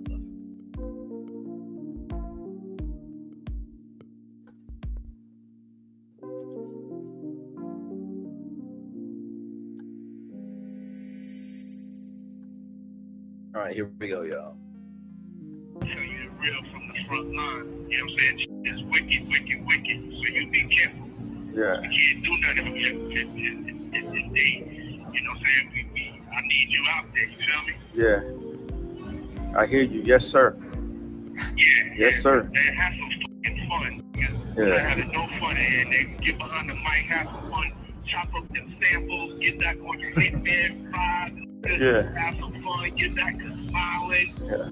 These other motherfuckers, they'll waste your time, big. Yeah. You know what I'm saying? Yeah, I understand. Waste your motherfucking time. You know what I'm saying? So put that love in your heart, man, and enjoy yourself, man. When I get out there, man, I'm gonna see you tear down the stadiums. I need to see you back on that stage and actually rapping and performing and everything. I be dreaming of that shit. Yeah. Yeah, it's time. It's time for me to just grab the mic and get back on. It's like I love music again. Tell you the real from the front line. You know what I'm saying? It was a time when it's just like everything was so frustrating. I can't explain it, but jump into your bag, man. Jump into your bag. We're gonna have years and decades to fight these motherfuckers. Right now, enjoy your life. It's coming from me from God to you. Right. Enjoy your life. Fall back in love like when you God. peace in the Wow. job. You're coming up to Daddy's house and motherfucking rock studio and just chop them shits up during the SP 1200 out, nigga, the MPC. Nigga, and have a good time and say the world and all the bullshit, man. yeah, absolutely. Yeah, man. So I love you, man. I appreciate you. And thanks again. And you know, I'm gonna see you soon, man. Yeah, yes, sir. Yes, sir. Yeah. That's how it's gonna be. You're gonna definitely beat this shit. Yeah. Yes, sir. And that's it. That's it, and that's all, baby. But I'm gonna make sure I call you. It was a time when it's just like everything. Be back or something. It'd be good to hear your voice again. We Yeah. got like 59 more days before trial, so I'll definitely be touching in to tap into your energy or something. Yeah. Play me some shit over the phone, give me some fucking life. This is fucking sad. I put Daddy in jail. This is fucking sad as a motherfucker. Shit, insane. The devil is a liar. Word up, nigga. Coming out though. Yeah, man. But I love you once again, man. I'm gonna let y'all go and get back to some fun, man. I don't want to bring your vibration down. Never. So keep it in a high frequency, man. You keep doing everything you're doing, man. You got that fucking freedom. And when I get out and I get that fucking freedom, woof, Right. I am not caring about nothing but motherfucking being happy. And I want you to feel that. Yeah. I want y'all to have that for yourselves, man. Yeah. Yes, sir. Yeah. Yes, sir. That's it. Be back or something. It'd be good to hear your voice again. So I know now. Yeah. I want to thank you so much for just taking care of my kids, man. Because ain't nobody reach out to them. Ain't nobody call them. You know what I'm saying? Yeah. Nobody. You know what I'm saying? That meant so much. You know what I'm saying? That you reached out to them and took them under your wing while I'm in this world. And I appreciate you. Word up, man. Yeah, absolutely. I love you so much, man. It's like you raised me even when I didn't know you. You know what I'm saying? Yeah.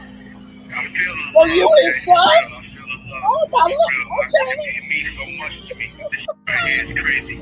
You be careful out there because they definitely trying to end us. You feel me? Yeah. They can't do it. They can't do it. They ain't going to do it. You know what I'm saying? I'm gonna beat this shit and get next to you. Yeah. We're gonna raise our families and become the kings that we're supposed to be. You feel me? Yeah, absolutely. Yeah. But words can't explain how much it means to me. You know, I know now. Yeah. I want to thank you so much for just taking care of my kid. You know what I'm saying? Yeah. It's like being left for dead, D, and only one person coming to do anything to get you. And that's the level of appreciation that I have.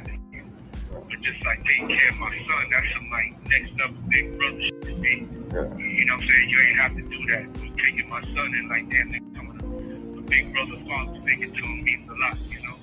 Man, I appreciate that, man. Yeah, they out there with no parent and shit, man. These people trying to rock me, you know what I'm saying? Yeah. Oh my Lord, I got so much. And the way you are as a father, man, it's just like I look up to the relationship that y'all got. You know, just people. Yeah. I just always love the way the connection y'all had, or the connection you got.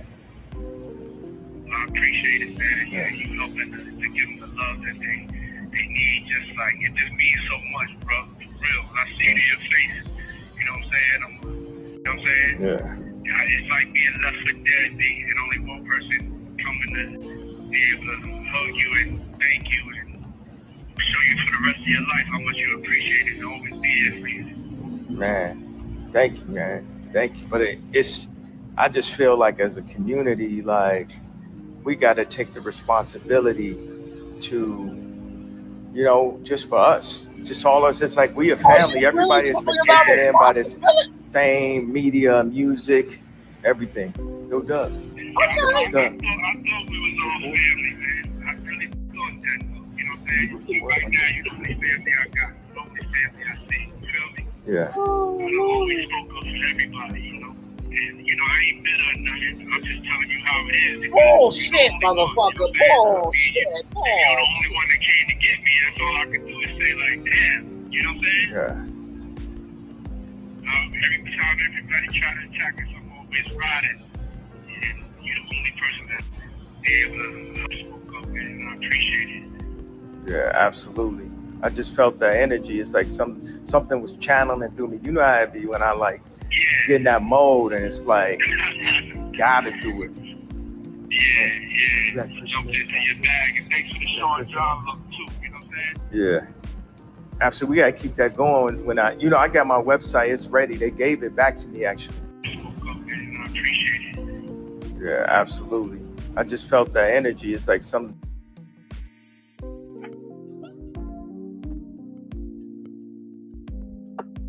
I'm sorry.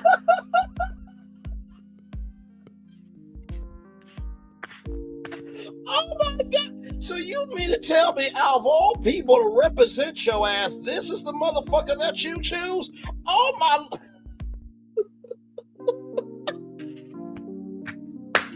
Oh my God. You know what? That's like saying something that ain't true, that could be detrimental, catastrophic, and just really reckless. And someone pulls out some evidence that you did this shit years ago and you got told to stop, but you didn't stop. And the person representing you is just as a crazy metro bitch as you are. What the fuck is this shit? Really? Really? Like, I don't know if Diddy knows this, but Kanye had a sticker shirt on his Shopify site. That site got shut down within 24 hours. And you're the only person that's, believing in me and taking care of my son, this, that, and the third. Motherfucker, what? You raised me when you didn't. What? I'm so lost. You raised me. You raised me. You raised me, even though you. I'm so flabbergasted, and not to mention, Diddy saying that they're trying to take us down. Motherfucker, you are taking your own self down, bro. You got over 400 lawsuits, and Kanye with his ass. Wait till we get to Kanye. I can't do it. Kanye, you are not helping him the real Chelsea way. I fully agree with your Chelsea there. Oh, that's an owl. That's so cute. I love owls. What's the point of posting this? I really just don't understand the purpose of recording a conversation you're having with someone that you call a brother while he's in prison. Who is he calling next? R. Kelly? Kanye need Wendy Williams' team to lock him. That brother needs to be in that hellhole, not Wendy Williams. I will agree with you, Glitter _Shine 2025. Everyone needs somebody. I'm glad he's there for him. Really? Christiana Rivers, are you okay, child? Okay. I mean, listen. Beauty on the outside, intelligence is non-existent on the inside. Like, so, you know what? This person right here, to Christiana Rivers. So I'm guessing Christiana Rivers.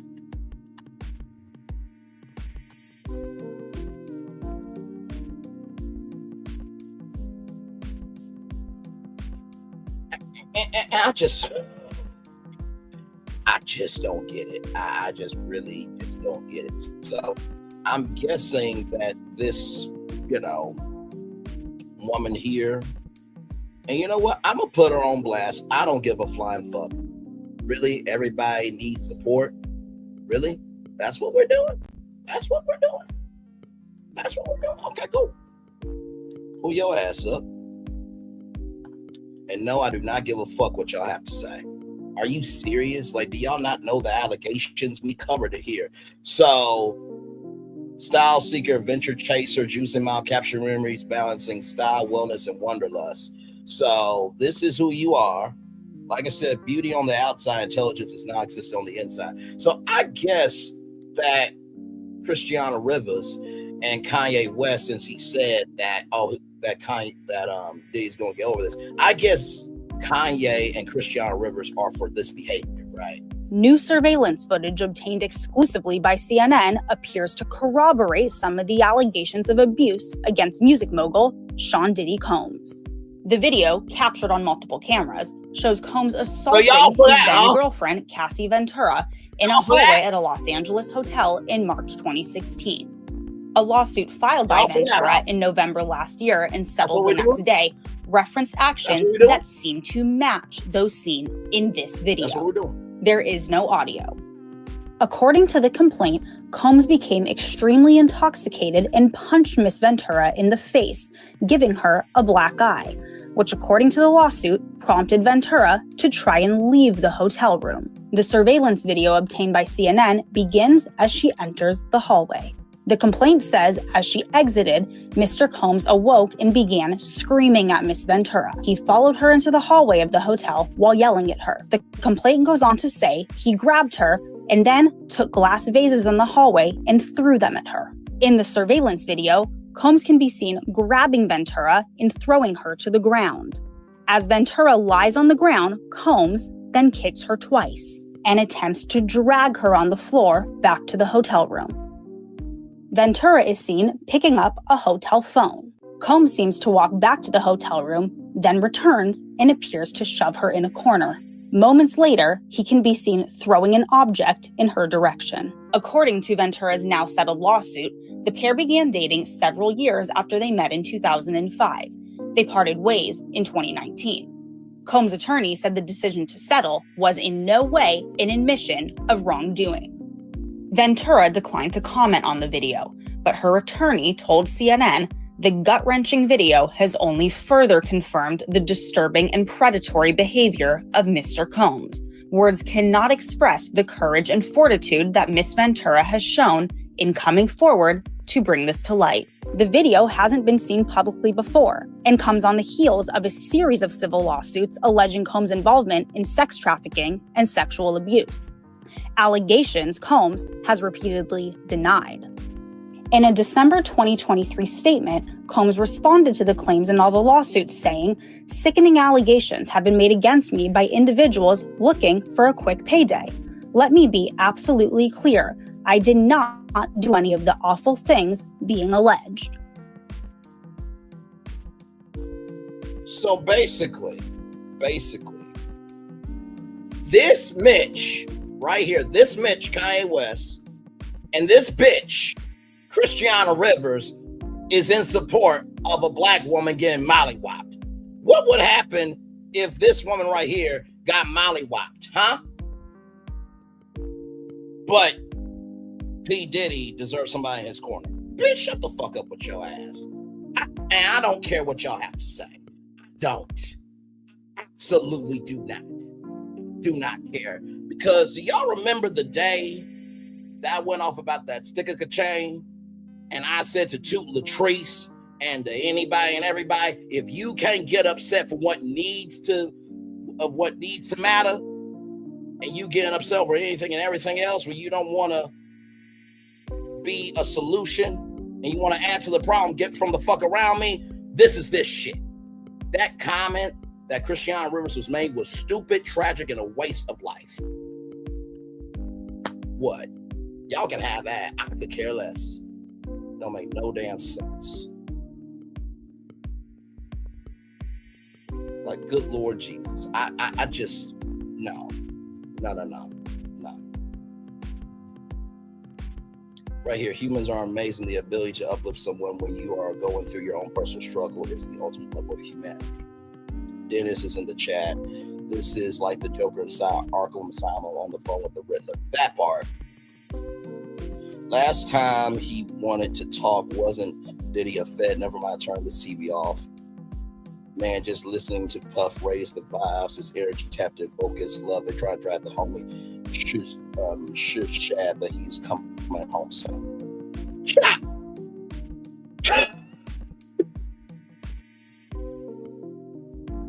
I can't. And that's what y'all want to do? Cool. I can't. But like I said, I want you to keep in mind how Kanye West is taking care of Diddy's kids. I want you to keep that in mind. Okay? I want you to keep that in mind. Let's move on to Ray J. I said what the fuck I meant and meant what the fuck I said. Okay. Let's roll on. From rollout.com, congratulations to rollout.com for celebrating 25 years of being a platform for sure. Oh, my Lord Jesus. Ray J detained after explosive argument with Princess Love. Reality star faces temporary police custody during heated divorce dispute. The ongoing saga between music industry figure Ray J. Says who? Brandy is a music industry figure. Ray J is just another human being on the planet. In reality, personality Princess Love reached a new crescendo last week when law enforcement became involved in their domestic dispute. The troubled couple, who had repeatedly attempted to end their marriage, found themselves entangled in another confrontation that resulted in police intervention without formal charges. The confrontation leads to police response. On Thursday, March 13th, tensions flared when Ray J returned to their shared residence following the tour. According to reports, Princess Love contacted the Los Angeles Police Department with concerns about Ray J's demeanor, describing him as aggressive, young, possibly under the influence during discussions about their ongoing divorce proceedings. This is the fourth time, by the way, that they have gotten a divorce. Ray J, Princess Love got a divorce. Responding officers detained Ray J in their patrol vehicle while conducting a preliminary investigation. After interviewing both parties, authorities determined no crime had occurred, leading to Ray J's release without arrest. Despite the absence of formal charges, officials documented the incident by filing a DV report. Relationship breakdown details the relationship between Ray J and Princess Love has deteriorated significantly over the years, marked by multiple divorce filings that signal their ongoing struggles to either repair or permanently end their marriage. Their most recent divorce filing, the fourth attempt, came from Princess Love last year, indicating the persistent challenges in their relationship. The couple's marriage has endured public scrutiny since their wedding in 2016, after dating for approximately 4 years. Despite their multiple separation attempts, reconciliation efforts have repeatedly failed, leading to their current contentious situation. Social media complications adding complexity to their situation. Social media has become a battleground for airing their grievances. In December, a public feud erupted between Princess Love and Sukiya after Princess allegedly discovered evidence suggesting a romantic connection between Sukiya and Ray J. The situation intensified when Sukiya shared a screenshot of an image reportedly from Princess Love on Instagram, which contained explicit content regarding their complex relationship dynamics. Princess Love consciously confirmed the authenticity of these communications when responding to fan inquiries about Ray J's relationship status. The digital discourse escalated further when Sukiyama shared footage from the reality show Love and Hip Hop depicted a controversial incident where Ray J pushed Princess Love into a swimming pool. Princess Love retaliated by publishing unflattering images of Sukiyama highlighting physical imperfections and continuing the public dispute. Family considerations complicating the separation are the two children they share, daughter Melody and son Epic, who remain at the center of their parents' tumultuous relationship. The presence of young children adds significant emotional weight to their ongoing legal proceedings and interpersonal conflicts. The relationship demonstrates a pattern of instability. Ray J and Princess Love began dating in 2012. After 4 years together, they married in 2016. By 2013, they had called off their third planned divorce. In 2024, Princess Love filed for divorce for the fourth time. Industry impact. Both Ray J and Princess Love have maintained public personas through their relationship difficulties. Ray J known for his music career. One song, one wish. That's all he's ever done. Nothing more, nothing less. His entrepreneurial ventures. Now, he did have Raycon that made like billions of dollars, but yet he sold that to do this ratchet, reckless, and bootleg version of Zeus Network with a $5 million investment, and continues to perform and tour despite personal challenges. Princess Love, who's gained fame for reality television, maintains a significant social media presence where aspects of their relationship frequently can become public, and she also is a legend in the poker world as well. She's won some tournaments as well. Future uncertainties. This recent police incident represents another chapter in their complicated relationship history. While no criminal charges resulted from the confrontation, the involvement of law enforcement signals the escalating nature of their interpersonal conflicts. As their divorce proceedings continue, observers wonder whether this latest incident will impact custody arrangements, financial settlements, or potential future reconciliation attempts. The pattern of filing divorce multiple times suggests underlying difficulties in making definitive decisions about their relationship. Industry insiders note that couples navigating high-profile separations face unique challenges as personal matters become subject to public scrutiny and commentary. The additional pressure of maintaining professional obligations while maintaining relationship difficulties create substantial stress for all involved parties. Whether this recent confrontation represents a turning point in their relationship or merely continues their established pattern remains uncertain. What appears clear is that both individuals continue struggling to establish boundaries and communication methods that prevent escalation to the point of requiring law enforcement intervention. For Ray J, Princess Love, the path forward likely involves legal mediation, preventive counseling, and establishing clear communication protocols to prevent future incidents, particularly given their parental responsibilities to their young children. Now, I'm going to just keep it a buck with y'all. Ray J has done way too much. I mean, way too much. We talked about this on Virtual Tour Live, where he literally manipulated, his kids. Mom and dad are just fighting this, that, and the third. And just, no. Not to mention, too, like, Ray J has cheated on Princess Love, has done this, that, and the third. This is not simple. This is not trying to get Brian Horse. It's not trying to do anything except call for what it is. Ray J has done way too much. And he also did not want Princess Love gambling, which, how are you to tell a grown-ass woman what she should be doing when you are disrespecting y'all marriage? So you're trying to tell her what to do, but she can't tell you what to do? Bullshit. Bullshit. Absolute bullshit. So I hope that this is the final time, because Ray J is tragic, disgusting, and a waste of a life. I got time today. Okay. So here is the exclusive from TMZ.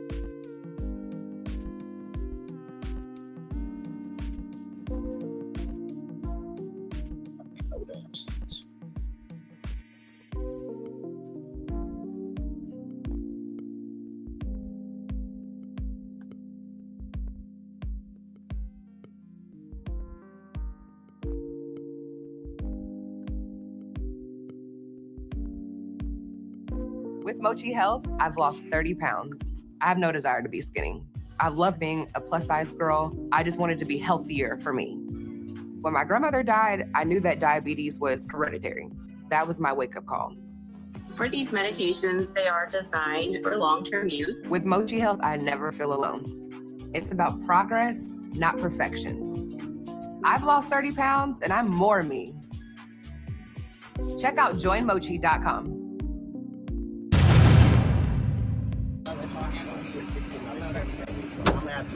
And you posted this on Snapchat. What the? I know. It's okay. Like y'all did everything y'all could. I'm not gonna say nothing. I just want to be free. Thank you.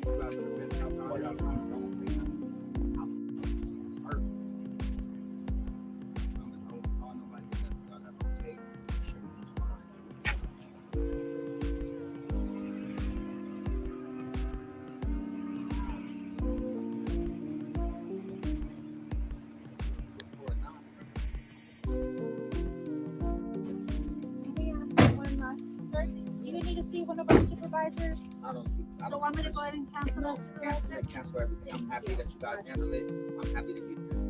Thank you guys. All right. Thank you. We're gonna make it happen. You want to wait for it? All right. Thank you guys. My Lord Jesus. With Mochi Health, I've lost 30 pounds. I have no desire to be skinny. I love being a plus-size girl. I just wanted to be healthier for me. When my grandmother died, I knew that diabetes was hereditary. That was my wake-up call. For these medications, they are designed for long-term use. With Mochi Health, I never feel alone. It's about progress, not perfection. I've lost 30 pounds and I'm more me. Check out joinmochi.com. A really troubling, big story. And especially if you have kids, this is going to be really interesting. Right. A blowout fight between Ray J and Princess Love, his estranged wife. They are in the middle of a divorce, but still under the same roof at times, it seems, because last night the police were called to their home. Princess Love called the police. Now, the really disturbing part here is that their two children, ages 4 and 6, were clearly witnesses to this. And Ray J wanted to get on the record his side of the story. As the police were driving to the house. Right. And so he went live on social media, and watch what plays out here. You're not going to see Ray J. You will hear him speaking to the kids, and you're going to see the kids walking by the camera from time to time. But he is clearly trying to impress upon them his version of what happened. And trying to get them to co-sign. I just want to make sure, are you good? Dada never did nothing to anybody, right? Mama never did nothing to me. Dada never did nothing to mama, right? Give it a moment.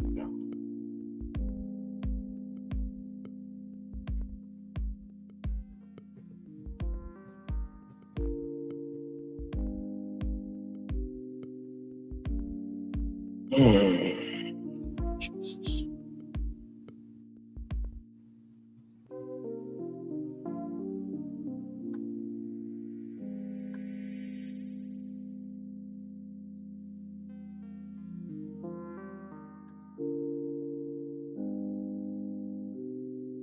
See if I can upload this from YouTube. Not upload it, but find it. Because I just. This is why I don't mind advocating for justice with commentary. I just don't mind it. Because some people fucking deserve it. They do.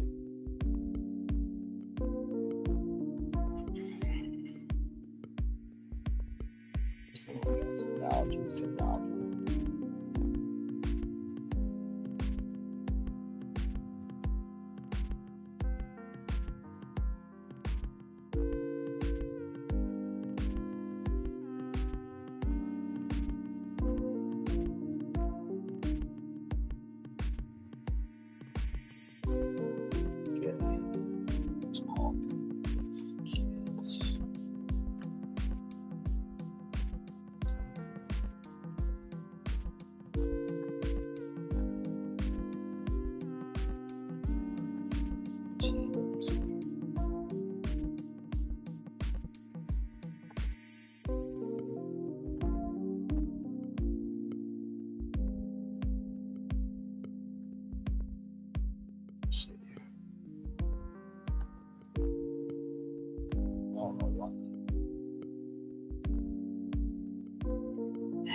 I definitely want y'all to see this video.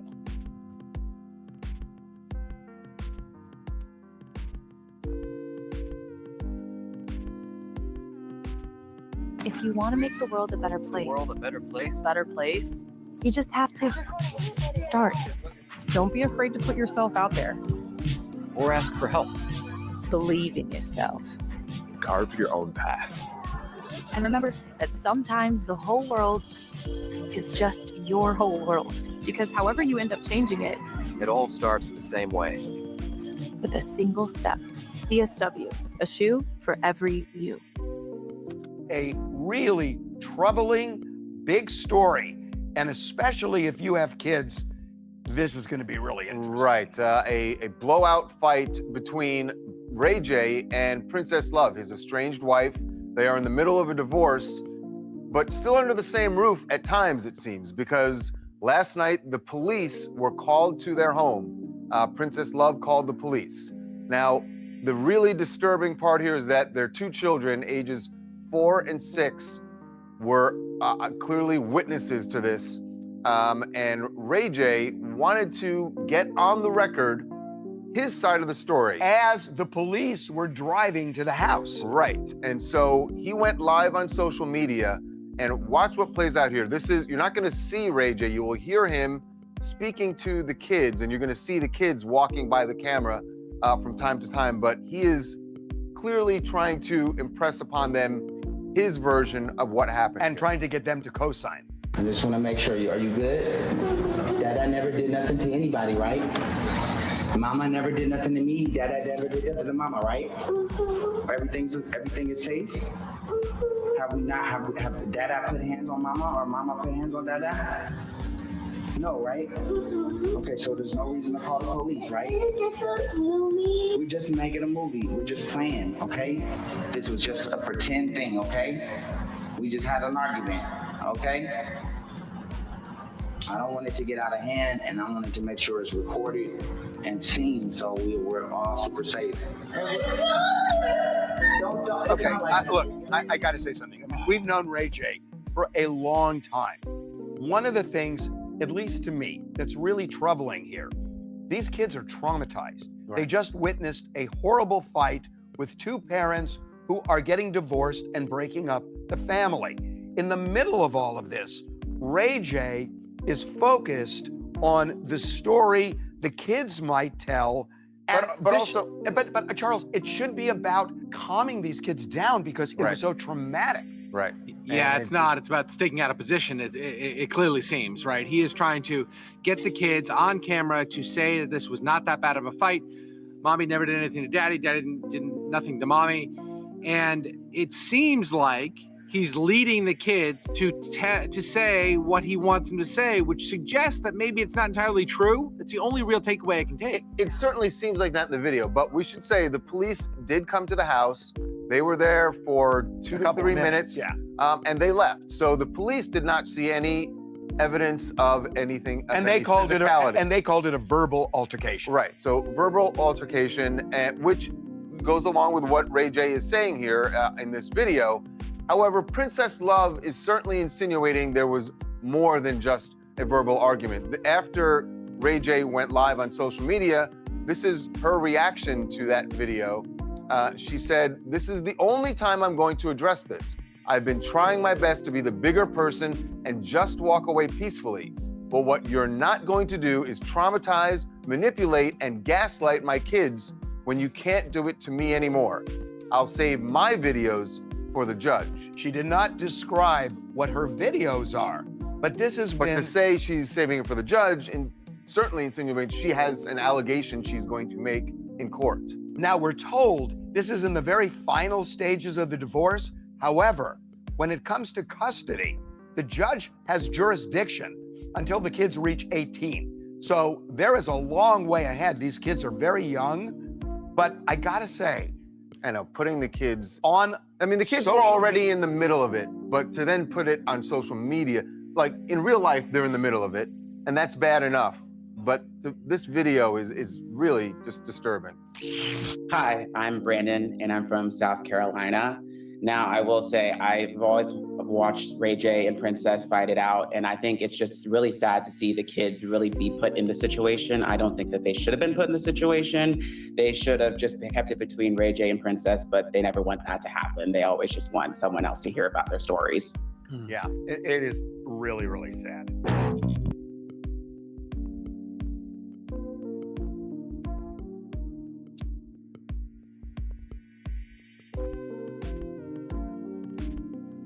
Like I said, I don't bring these clips up to drag, to shade, roast. I bring it up for context, conjecture, and connection. That right is right and wrong is wrong. And there are rewards and consequences for what we all do. And for what happened with Ray J and Princess Love, for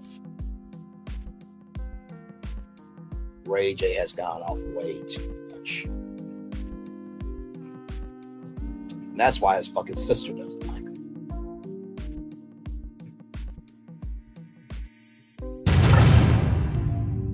I just want to make sure are you good? Dada never did nothing to anybody, right? Mama never did nothing to me. Dada never did nothing to mama, right? Everything is safe. Have Dada put hands on mama or mama put hands on Dada? No, right? Okay, so there's no reason to call the police, right? We're just making a movie. We're just playing, okay? We can go to my house, but I just want to make sure everything is safe here with Melody and everybody. Go get you a sweater. Go get a sweater and we'll go. But nothing crazy has happened. I got it all on tape. All right, so let's put on your shoes. I gotta leave, baby. I don't want anything everything's okay. I just want to make sure everything is safe. I love your mom. Your mom loves me. No, I love your mom. Your mom loves me.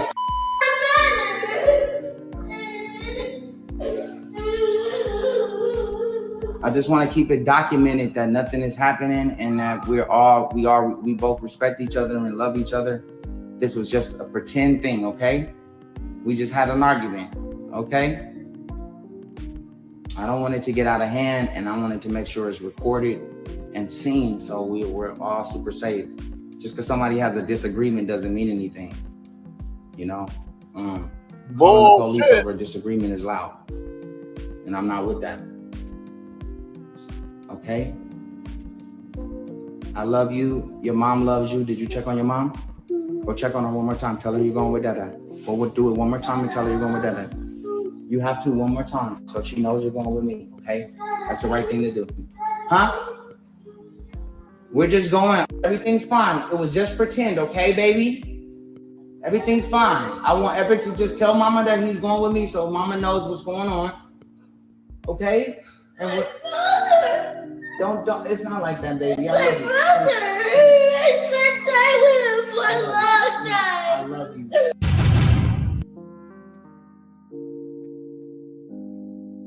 Said some of y'all selective outrage is bullshit.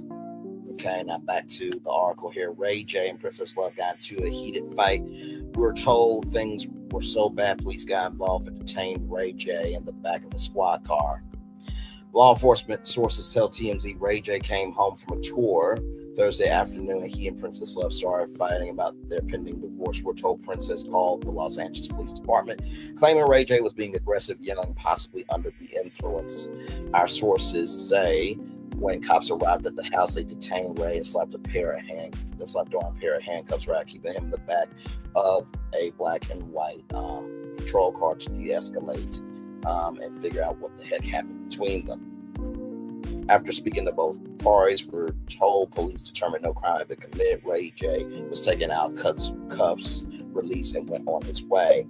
Some of Ray's interaction with police was recorded on video posted online. You can hear him thank the officers for the way they handled the situation. Ultimately, we're told the police took a DV incident report, but again, cops determined there was no crime here. Ray J was never placed under arrest.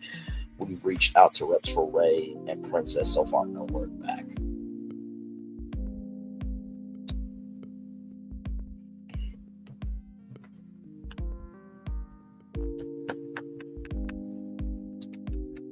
You know, it's quite amazing to me what we care about as a community. That's why when Issa Rae said, "I'm for everybody black," not everybody black deserves to be rooting for you. So you should know that from Amanda Seals. But that's neither here nor there. Let's roll on, shall we? Told you we were going to talk about Kanye West. Get this clip up here.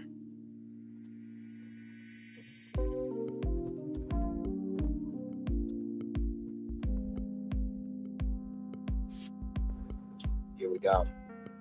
Like I said, RollingOut.com celebrating 25 years of being a platform.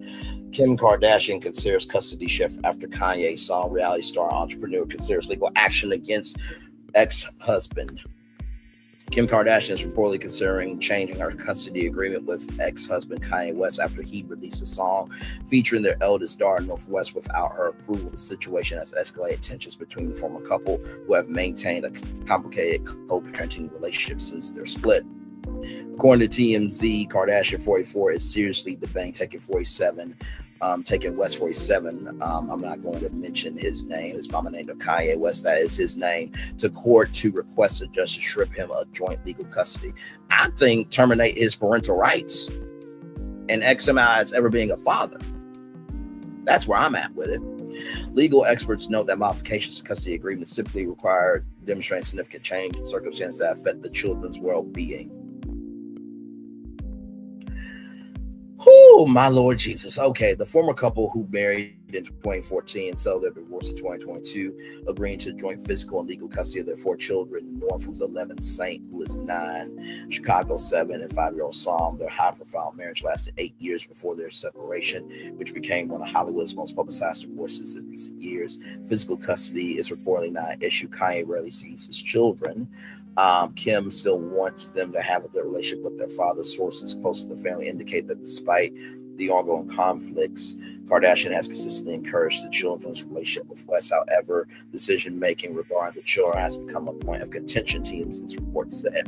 Legal custody involves authority over important decisions in children's lives, including education, healthcare, in this case, professional appearances and performances. The former couple's divorce agreement states that they must attend a private hearing with a judge. Conflicts arise regarding children. This dispute resolution mechanism is common in high-profile divorces to minimize public litigation and protect children's privacy. Kim requested an emergency hearing with their lawyers, Amir, and a judge after learning Kanye planned to release a song featuring North and rapper Sean Diddy Combs. Emergency hearings in family court typically require showing immediate harm or danger to warrant expedite legal proceedings. Although Kanye skipped the meeting, he reportedly agreed not to release the track titled Lonely Road Still Go to Sunshine. The rapper's absence from court proceedings could potentially impact future legal determinations regarding custody matters. However, the rapper released the song on Twitter following a day declaring men make the final decision. So I guess you and DDG are both degenerates, right? Okay. He also shared a text exchange with Kim in which she opposed their daughter's involvement with Combs, who was currently facing legal issues. This public discourse of private communication that further complicated the already tense situation. I asked you at the time if I could trademark her name. You said yes. When she's 18, it goes to her, so stop. Kim apparently texted Kanye. This message reveals ongoing disputes about their daughter's name as intellectual property and commercial rights. I sent paperwork over so she wouldn't be in the Diddy song to protect her. Kardashian's concerns over on protecting her daughter from association with controversial figures and maintaining appropriate boundaries for a child in the entertainment industry. Kanye responded by asking Kim to amend the legal papers or risk going to war. Do you really think, you dumb fuck, you saying all this shit is going to help your ass in court? You already didn't show up. That's going to be held against you, right? But I want you to hold it, okay? I want you to hold it.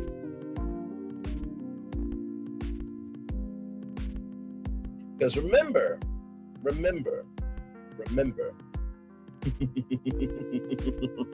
want you to remember how Diddy was so thankful and loving and kind that Kanye is taking care of his kids.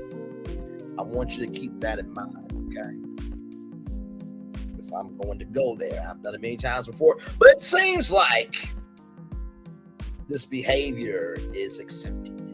So I'm going to have to duck if you buck in just a minute here. Or risk going to war. Family law experts note that threatening language and custody disputes can sometimes be considered by courts when evaluating co-parenting capabilities. He added, and neither must recover from the public fallout. Dude, more people are supporting Kim Kardashian than your fucking existence. Stop. You're going to have to ill me. Well, I am sure that might actually, maybe there's a chance of that happening. But not from Kim. We're going to get to it here in just a couple of seconds here. Such emotionally charged statements highlight the intensity of the conflict between the former spouses.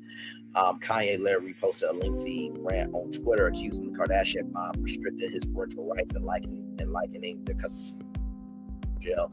Public social media statements about family court matters can sometimes impact legal proceedings, particularly in high-profile cases. Kim's priority is the well-being and safety of her children to protect them from being around Kanye's controversial behavior.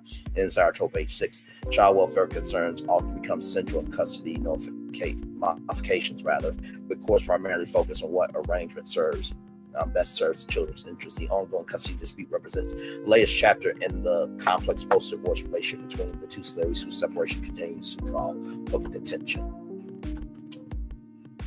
Kanye West has a hit out for the Kardashian mob and a scathing new rant on social media, courtesy of Yahoo Entertainment from the blast here.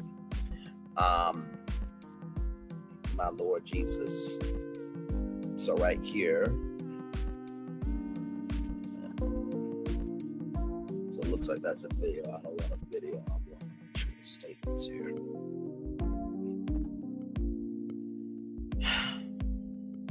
And I guess the reason why I'm so pissed off at this is because if anybody else were to do any of this shit, their life would be over. But yet this dumb fuck is still walking around free.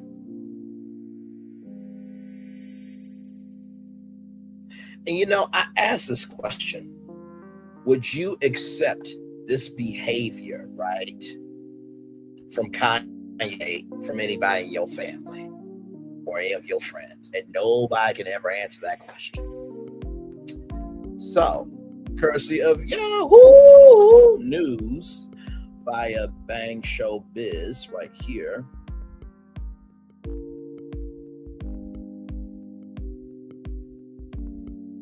Right here.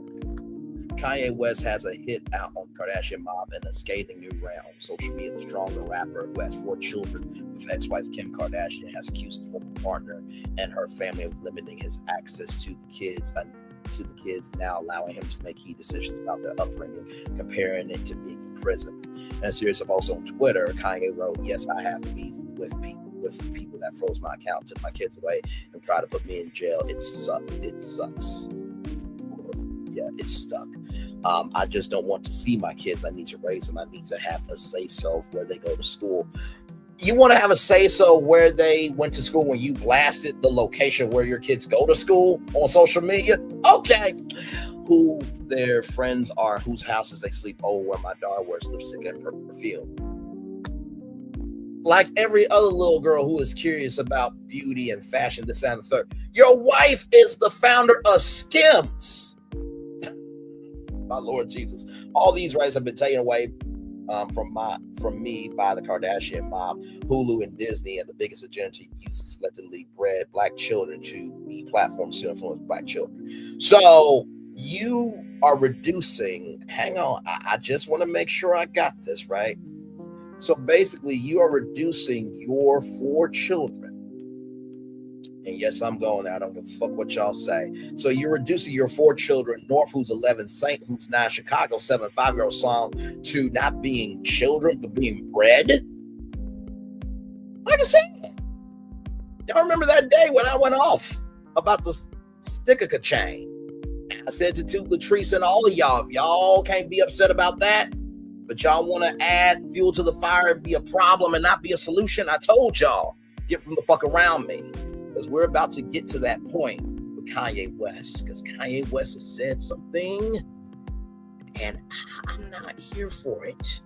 Not. And by the way, yes, I did see the post that he said that he beats himself up about his mother not being here because of the surgery he paid for. Bro, you cannot use that shit. You can't. You can't, and you can't. He added, just seeing my kids is like visitation. It's like I'm in prison seeing my kids. I don't care if I live or die, or I'm in jail or free. So, okay. Y'all ready for this? From pinknews.com. Kanye West hurls homophobic slur at Drake and launches ableist attack on Jay-Z and Beyonce's kids in latest outburst. Kanye West has aimed a homophobic slur at Drake and targeted Beyonce, Jay-Z's kids in his latest concerning social media outburst. The contentious rapper, who has legally changed his name, don't give a fuck about it, in 2021 took to Twitter, where he has more than 33 million followers, in his signature all capital style, and used the slur he wrote about Drake. I personally don't have an issue with Kendrick. I probably will now. He was a pawn to take down Bag Drake because the record labels don't want big artists, because the small artists are easier to control and replace. So basically called Drake a bag. You can figure out what I'm trying to say. These are the last times I get to diss Drake before it can pop out, because then it looks like I'm hanging or care, and Twitter stopped me from using the F word.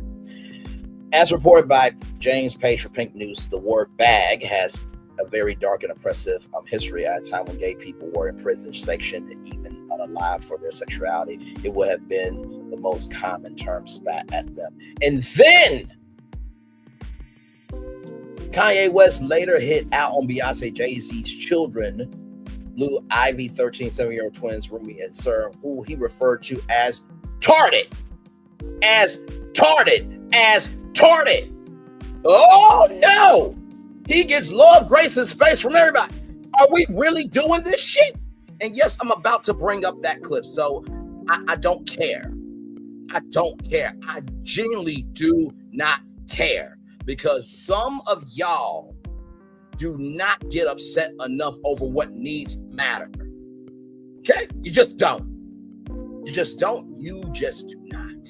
Like I said, Kanye West asked for a sticker chain to wear in public. He sold sticker chain. He sold sticker shirts on his Shopify. He put Pete Davidson in a music video. He bought a house across the street from his ex-wife. He has made Bianca be naked, this, that, and the third, everything in between. He said to 2 children, since he wants to take care of Diddy's children, he said to 2 children, I want to shave your heads and lock you in cages. Okay? Didn't care about cleaning products at all. So there was mold and mildew, and there was like an electrical fire, or sparks start to happen because there wasn't any, he didn't believe in windows and stuff like that. His anti-Semitic comments got his basketball team off of a tourney that could have propelled their careers. NBA stars had to step in. He relieved himself during a whole cultural meeting for Donda Academy. And he also said this about Northwest. Oh yeah, the 11-year-old daughter that he made a song with, he said this about his daughter. My mom saved my life. There would have been no Kanye West because my dad was too busy.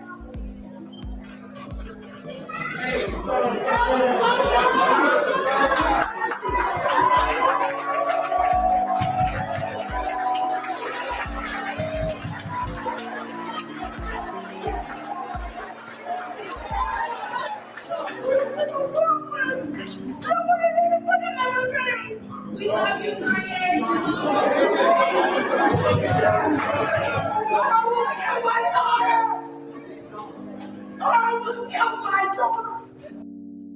That's what he said. So please forgive me if I don't give a flying fuck about Kanye West. He called Beyonce and Jay-Z's kids retarded. But yet you want to go guard for somebody that bullied somebody with an intellectual disability. But you can't get mad about Kanye West and a sticker chain to Latrice? Okay, girl. And to everybody that is supporting that toxicity, bullshit, and strife, get from the fuck around me. If you support this piece of shit, calling celebrities' kids retarded with a sticker chain, telling two kids that I want to shave your heads and lock you in cages, get from the fuck around me. Y'all selective outrage is ridiculous. Now, Northwest is going to have to hear that one day. That her dad almost unalived her through an AB. I swear to God. Sometimes you are meant to lose. Sometimes you're meant to lose what you wanted so you can gain what you need. I said what I meant and meant what I said. Y'all can have it. Kanye deserves exactly what the fuck he's going through, okay? And that's not all Kanye said. Having retarded children is a choice. West went on to say, it's weird to take down my ish, then so be it. But I need you all to know that no person, Jay-Z or nobody will have power over me. In a dig at his own parental situation with Kim Kardashian, he tweeted, at least Jay-Z and Beyonce gets to raise their retarded ass kids.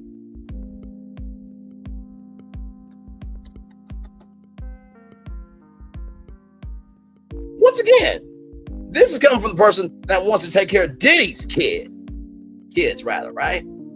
But this is what he said about Northwest.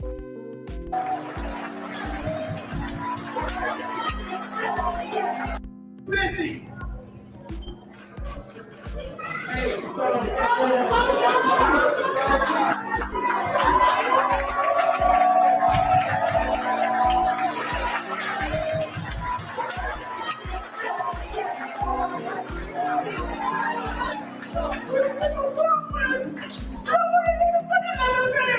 We love you, Kanye.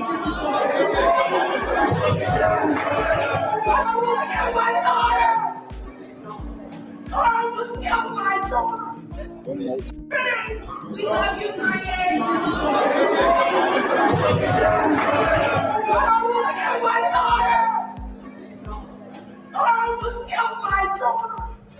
But he wants to call some other celebrities' children retarded.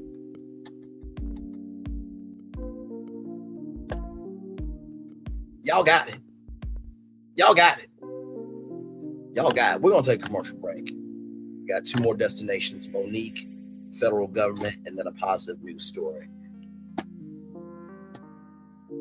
We're live on tour. Like, comment, share, subscribe. We'll be back right after this. Power 923 Jams and the Arkansas Minority Health Commission encourages you to take the COVID-19 vaccine to help keep you and your loved ones safe. Involved in our community, the People Station, Power 923 Jams. KIPR Pine Bluff, Little Rock, KFOG, Little Rock, a Cumulus media station. And now, back to the Jams. Hip Hop. Drake. Girls want girls where I'm from. Yeah, well, girls want girls where R&B. J. Howell. Just 'cause I love you and you love me. And now, bumping back-to-back continuous music with another fresh new jam. Heard here first on the People Station, Power 923 Jams. Power 9. When we start a project, we always start with story. That story is key. So we began with the story of the Waturi people. The myth of the Waturi people is that long ago, they set out on their outrigger canoes looking for a new home. There was a legend that said they could only find this new home with the help of this mini golden-finned fish called kanuku. And they searched across Pacifica and Polynesia, and they visited all these islands. They went to Bali and Tahiti and went as far as Rapa Nui, Easter Island. Along the way, they made friends, collected sort of the culture, and they sailed on and on and on, and they almost to the edge of the world. There, to their amazement, was Kanuku. And she turned to the people and said, "You are ready." Turned and swam away. They followed, and within a day, they caught sight of this smoking mountain on the horizon, which was Volcano Bay. And it was pristine, beautiful, lush, everything that they would want in a home. And that's the backstory that informs everything we do in our design. The idea here is to create the best experience. We know what our guests want. They want the thrill and excitement of our theme parks, but they also want a place where they can relax and chill out and feel pampered. Nobody wants to stand in line. And so we said, let's get rid of them. Nobody wants to carry rafts up a ride tower all the way to the top. So we said, let's do that for you. Exhilaration, excitement, and relaxation. That's what you're gonna get at Volcano Bay.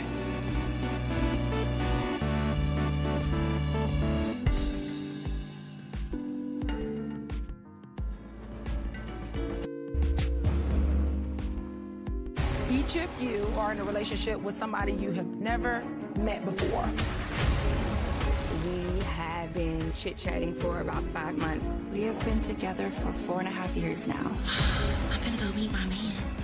I'm just hoping that he likes me in real life. I've been keeping something from you.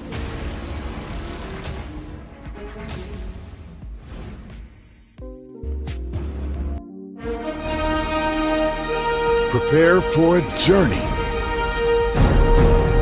beyond imagination, beyond belief, beyond anything you've experienced before. Universal Epic Universe, a new theme park where you'll step through extraordinary portals to 5 immersive worlds. Prepare for a cosmic voyage of discovery, an isle of fire-breathing excitement, a shadowy world of monsters and mystery, new wonders in the wizarding world, and a new way to play. Plus the splendor of a magnificent resort hotel overlooking the park. It's all new excitement at Universal Orlando Resort. A week's worth of vacation thrills with 4 amazing theme parks, a variety of spectacular themed hotels, and incredible dining and entertainment. It's all at Universal Orlando Resort, where you'll find new adventures every day. Explore the astonishing worlds of Universal Epic Universe at Universal Orlando. I'm loving it. Y'all right back. Welcome back to Friendly's Virtual Tour Live. You know, at this point, y'all, is what it is. I come from a village where you are responsible for what you do. And just because you say anything doesn't mean you can't be held to account for what you do. Kanye West going after someone's kids is uncalled for, it is uncouth, and it's unnecessary. That goes for any damn body. Yeah, I mean any damn body. Okay. Kanye deserves the hell he put himself in. You know, there's a quote from a cartoon that says, and I quote, do you feel that God stays in heaven because he's in fear of what he's created? Sometimes I wonder that myself. Welcome back into Brandley's Virtual Tour Live. We are live on tour. Kicked off the show with Meagan Good and Jonathan Majors getting married after 4 months of 4 months of dating and this, that, and the third, or 4 months of something happened. Either way, I could care less about it. But they are married. Small ceremony happened, and new audio came out of Jonathan Majors saying that he aggressed Grace Jabbar, basically admitted to strangling her, but Meagan Good still married him. Then we got Jess Hilarious, who went on a Instagram live stream last night talking about her issues with Breakfast Club and Lauren website. We covered that, and basically it was a communication problem also too. In the same token, Lauren doesn't deserve to be put down so that Jess can be lifted up.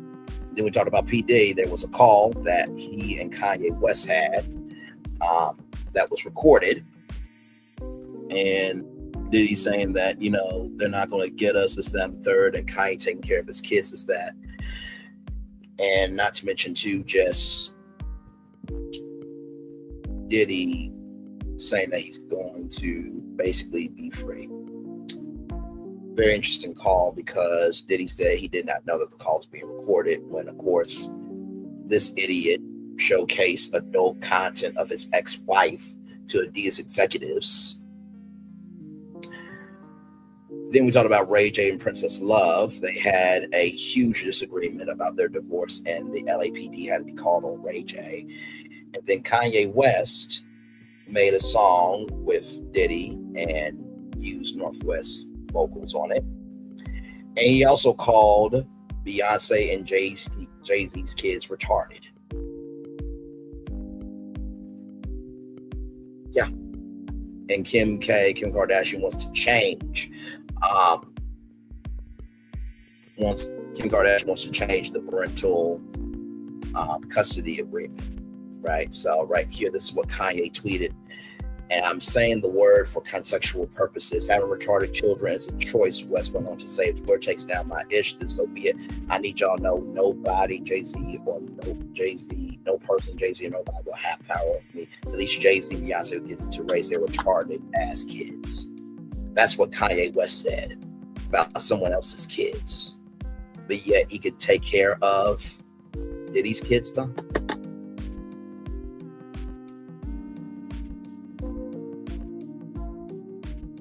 This is coming from the same person, right, that said this.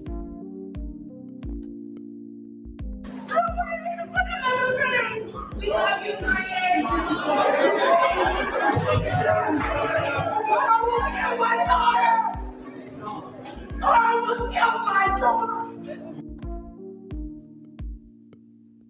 But yet he wants to call other people's kids retarded. Okay then. Okay then. Okay then. Okay then. Let's roll on, child, because I can't fake outrage. I can't. This needs to be real outrage. But I guess we want to be selective on what we get outraged about, right? Moving on. From Gossip.com, Monique pins open letter to Tyler Perry hinting his Angie Stone funeral comments are hypocritical. Leaks audio of Medea Mogul. As y'all know, Angie Stone had her funeral service, her homecoming celebration, and a very emotionally mental space and time for Angie Stone's family and friends. So Monique put out an open letter because of what Tyler Perry said about Angie Stone. Monique is far from finished calling out Tyler Perry after the mogul condemned the industry's mistreatment of Angie Stone. So at the funeral, Tyler Perry talked about how he's upset with the music industry, this, that, and the third. Monique fired back with an open letter and leaked audio, again accusing Perry of treating her the exact same way. Oh, my Lord Jesus. As previously reported, Perry spoke at the late singer's funeral and blasted the predatory music industry for failing to compensate the songstress for her talent adequately. The director said he was angry about it and ranted about the money owed to her before she passed. And I agree. I absolutely agree, Tyler. But also, too, you have the money to fix that. So give it to the family and hopefully this will make the industry wake up, music industry rather, wake up to doing the right thing by their people.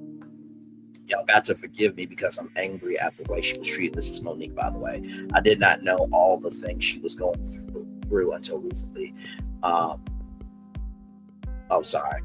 Let me flip reverse rewind about this Tyler Perry. Y'all got to forgive me because I'm angry at the way she was treated. I did not know all the things he was going through until recently. He said about recently resurfaced claims that Stone was owed millions in unpaid royalties. To think that this woman was in the business for all these years, there's a difference between performing because you want to and perform because you have to. All of those years, all of those songs, all that money that was owed to her, where is it? It's wrong. This is wrong. And I'm tired of seeing us struggle and go through things and work hard, not reap the benefits of what we were supposed to reap at it. So here is the clip right here. I look at these young folks who are living these lives and they think that it's supposed to be the way that it is on Instagram. And they're forgetting about the people who have paved the way for them to be in that situation. They're forgetting about the women like Angie Stone, who's been in the business all of these years. You're gonna forget about what she did, all of the people that she put on and helped. So you gotta go through something to write a song like $20. Because in it she says, what you know about being poor. She don't say poor, she says poor. What you know about having to borrow from the neighbor next door. These are her words. What you know about bumming rides. What you know about having to swallow your pride. And this is the part of the song that got to me when she said, what do you do when you're through? When you're always helping people and nobody is there for you. Y'all gotta forgive me because I'm angry at the way she was treated. I did not know all the things that she was going through. Recently, I found out because I'm not on Instagram. I'm not being hooked and manipulated by an algorithm telling me what to think and how to feel. So I don't see everything. But to think that this woman was in the business for all of these years, and there's a difference between performing because you want to and performing because you have to. All of those years, all of those songs, all of that money that was owed to her, where is it? It's wrong. It is wrong.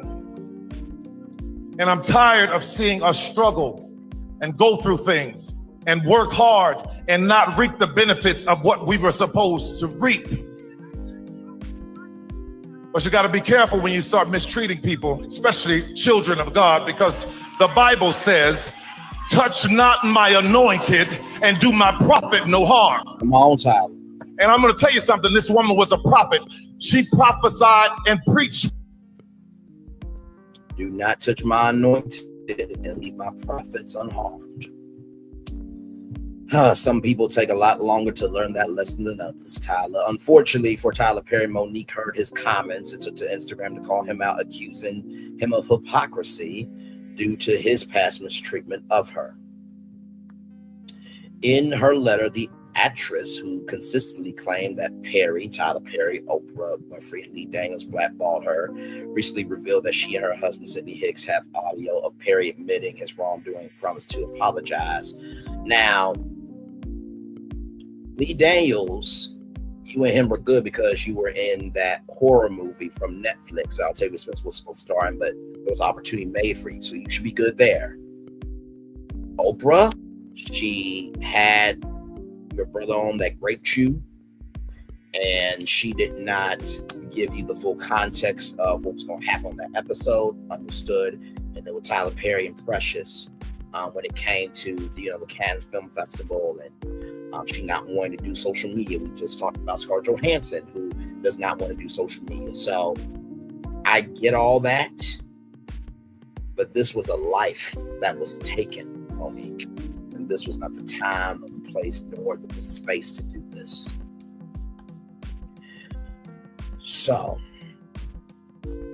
right here, have audio. Perry admits wrongdoing, promising to apologize. Number one, you condemned Angie's mistreatment, a label be difficult to work with despite never actually working with me. How can you advocate for fairness while perpetrating the same treatment? We have audio of you admitting you were wrong with Monique. Number two, you asked where's the money she's owed. Well, where's the public apology you promised me in 2016? The false narrative you fueled, blackballed me, cost me tens of millions. Where's the restitution for that? Number three, you You spoke about being tired of Black artists not getting what they deserve, yet you asked me to promote Precious for free without a contract, without compensation. How does that align with your message?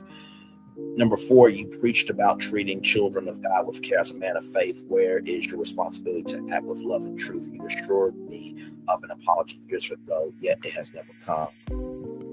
Unlike the music industry, which you rightly criticize, we have audio documentation of your actions. Shouldn't you be held accountable too? I truly hope your words at Angie Stone's funeral will inspire you to right the wrongs done to my family and me at the Power News Show.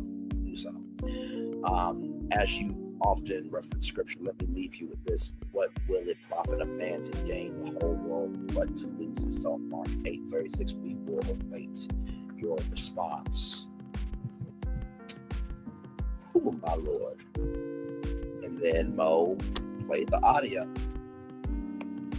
The community is involved and they want to see how it's going to play out, because the community is saying, wait a minute, hold up.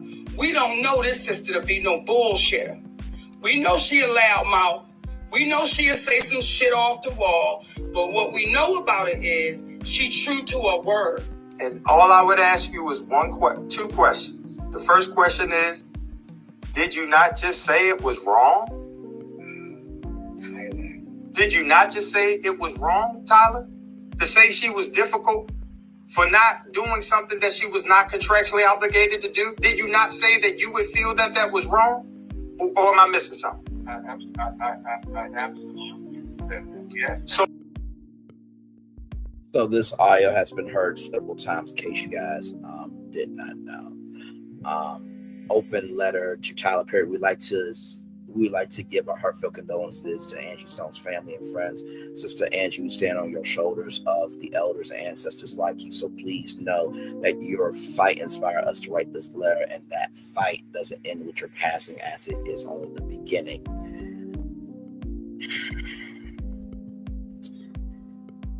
If I was Angie Stone's family member or friend, I would be feeling a way about Monique, because you're utilizing Angie Stone's passing to still get back at Tyler Perry, right?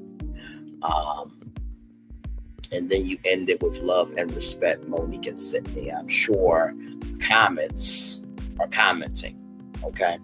Actress leaks audio of Tyler Perry phone call. To further emphasize her point, Monique leaked a recorded phone call with the filmmaker, which he had previously leaked in 2020 amid Will Smith's apology to actress Janet Huber. In the audio, Tyler can be heard telling Monique it's heartbreaking to hear that he upset her. He also noted that he wrote something with her in mind, but ultimately decided not to send it because of his distributor Lionsgate. The same as you, that distributed Precious, that Monique claimed tried to get her to do promotional work for the film for free. I just watched the podcast and it really broke my heart, and I feel you said Tyler Perry in the call, rather.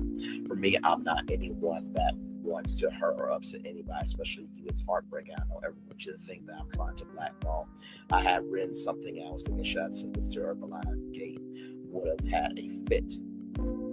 Later in the call, he speaks to Monique's husband, Sidney Hicks, and says he'll address Mo's blackball allegations on his next press tour. While he didn't do that, he never outright said in the phone call that he apologized. The community is involved and they want to see how it's going to play out, because the community is saying, wait a minute, hold up. We don't know this sister to be no bullshitter. We know she a loudmouth. We know she'll say some shit off the wall. But what we know about it is she true to her word. And all I would ask you is two questions. The first question is, did you not just say it was wrong? Did you not just say it was wrong, Tyler? To say she was difficult for not doing something that she was not contractually obligated to do? Did you not say that you would feel that that was wrong? Or am I missing something? I absolutely. Yeah. So I'm saying it now. I will let all of this cool off when I get back out on the press tour to promote my next thing. I know it's going to come up. That is when I will talk about it. But no, it's too hot. It's too hot. Y'all heat it up. So there it is there. Shout out to the Neighborhood Talk for giving us this info as well. Oh, my Lord Jesus. And here's Mo's Instagram as well, the real Mo worldwide. Right here. Let's see. Monique made amends with Lee Daniels, was still upset with Oprah and Tyler Perry. As previously reported, Monique and Lee Daniels made amends in 2022 at Stop Our Comedy Tour after the two hugged. Lee publicly apologized. Sometimes in life you get caught up, said Daniels. I'm so sorry for hurting you in any way that I did. Y'all, she was my best friend. And y'all think that Precious was just, that was God working through both of us. As mea culpa, Monique was cast in Lee Daniels' 2024 Netflix thriller Deliverance. She had to bear the hatchet with Tyler Perry and Oprah Winfrey. Like I said, this was the wrong time, the wrong space, and the wrong energy to do this, because now you're going to upset the fans of Angie Stone. Mo, this was flagrantly tacky, trifling, and toxic. Okay. Should have never did it. Moving on. Now, this next story should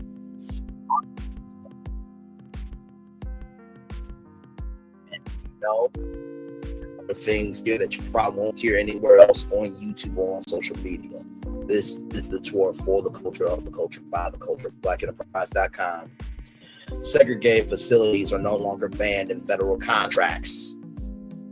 Segregated facilities are no longer banned in federal contracts. Segregated facilities are no longer banned in federal contracts. President 47's executive order repealing President Lyndon B. Johnson's 1965 executive order on non-discrimination in federal contracts means that the federal government no longer explicitly prohibits contractors from having segregated facilities such as bathrooms and drinking fountains.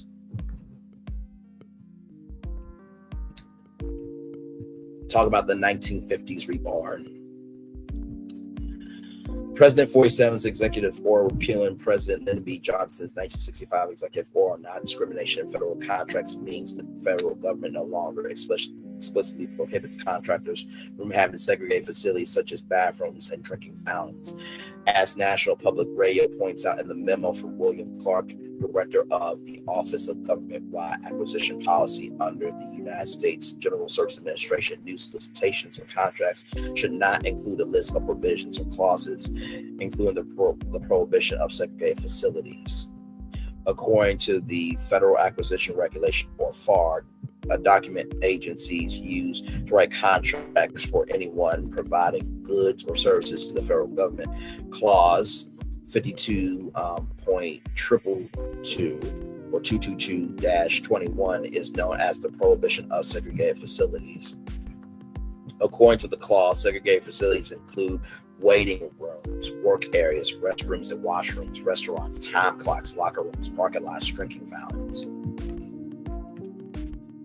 entertainment areas, and other facilities that are segregated by explicit directive or in fact segregated based on race, color, religion, sex, sexual orientation, gender identity, or national origin because of rent or oral policies or employee custom. The Segregated Facilities Directive, effective immediately before 47's executive orders, government contractors agreed not to maintain or provide segregated facilities for their employees at any of their establishments and not permit their employees to perform their services at any location under their control where segregated facilities are maintained. That has changed under the 47 administration. His executive orders again rid of diversity, equity, inclusion initiatives. According to National Public Radio, several federal agencies, such as the Departments of Defense, Commerce, and Homeland Security, have notified staffers overseeing federal contracts to implement these changes immediately. It is important to note that businesses will still need to follow federal and state laws, including Civil Rights Act of 1964, which bans segregated facilities regardless of whether the business has a government contract. Still, legal experts say the changes to contracts with the federal government are significant. These provisions that require federal contractors to adhere and comply with federal civil rights laws and to maintain integrated rather than segregated workplaces were all part of the federal government's efforts to facilitate the settlement that led to integration in the 1950s.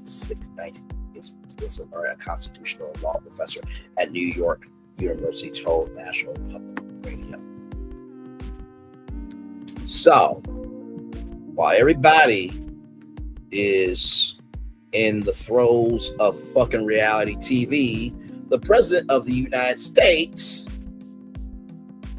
might be having black people and white people drinking from different fountains and going to different restrooms and restaurants and everything in between, trying to define how you move as a black person. And this is effective immediately. I'm not surprised by it at all. I told you about the Freedom Rides Museum and how that could be potentially taken away. They don't want our history. They don't want us to intermingle. This is a made-up culture war, so President 47 can have something to complain about, so he can look like he's in power. He puts the dick in dictator, and whatever you don't pay attention to, it will consume you. That's why I do what I do. So I wish this story would be loud on every platform. It probably will not. Well, let me take that back. Probably Roland Martin will cover it, and probably others in the politics world will cover it. But as for us, we're too involved in reality TV and the bullshit to even give a fuck about this, because it's no longer banned in federal contracts for segregated facilities. That could also mean schools next. Y'all already know that if the schools didn't, stop DEI, that federal funding was going to be taken away. That also includes HBCUs. The Fearless Fund got cut because of a fucking racist. But this is what y'all want concerning yourselves with. So, to just bring this point home, I want to bring up this iconic scene from Hidden Figures, because it needs to be said.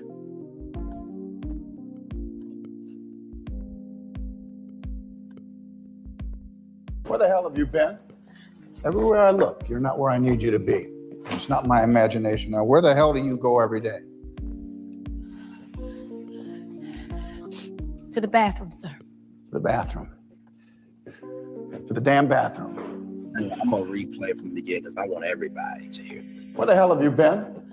Everywhere I look, you're not where I need you to be. It's not my imagination. Now, where the hell do you go every day? To the bathroom, sir. To the bathroom. To the damn bathroom. For 40 minutes a day? What are you doing there? We're T-minus 0 here. I put a lot of faith in you. There's no bathroom for me here. What do you mean there's no bathroom for you here? There is no bathroom. There are no colored bathrooms in this building or any building outside the West Campus, which is half a mile away. Did you know that? I have to walk to Timbuktu just to relieve myself. And I can't use one of the handy bikes. Picture that, Mr. Harrison. My uniform, skirt below my knees, my heels, and a simple string of pearls. Well, I don't own pearls. Lord knows you don't pay colored enough to afford pearls. And I work like a dog day and night, living off of coffee from a pot none of you want to touch.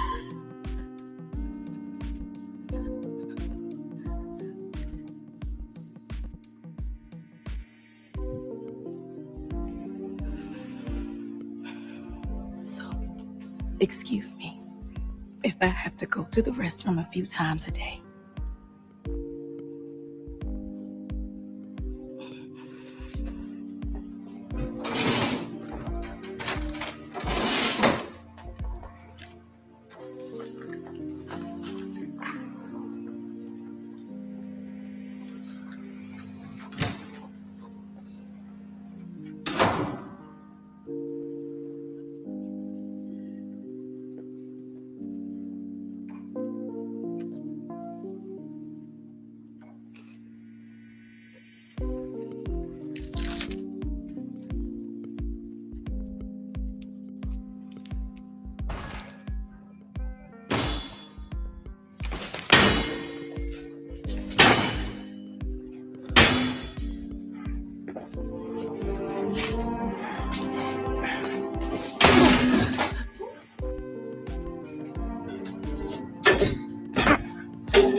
There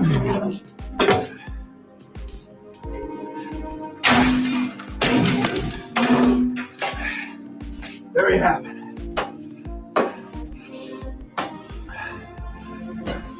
No more colored restrooms.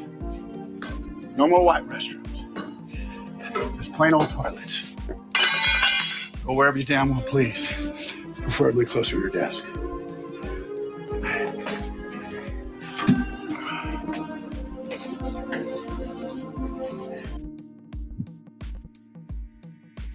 That's what we're up against. So until you have that energy to care about other shit that needs to matter, please, for your mental health, shut the fuck up about telling people what they should and should not do. Talk about or how they should move. Where you don't do a fifth quarter or a half of saying what needs to be said. Those are all of our destinations now. Of course, y'all know I have a positive news story for you as always, but as I was on commercial break with all of you, there's an update with the Breakfast Club. We are going to get to that update right now. This came out 4 hours ago. Here we go.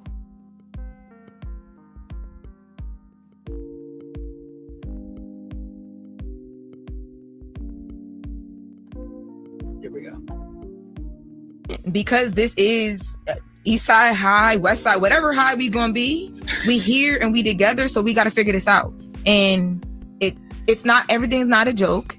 And I can understand some of where you was coming from, but bro, part of that live I thought was crazy. I'm like, what, Jess? Like, what part did you think was crazy? What part? Because like, it's not like you didn't hear anything in that live that I haven't said to you. I heard a lot that you didn't say to me. Okay, so what part did I not say to you? Okay, so the part about the talking over each other and the hush, be quiet, because you talk about how you feel in real time, right? Yeah, I'm feeling in real time. That be quiet. That was crazy. The shut up. I was like, oh, okay, because what we really giving up here? Like, what's up? Okay, right?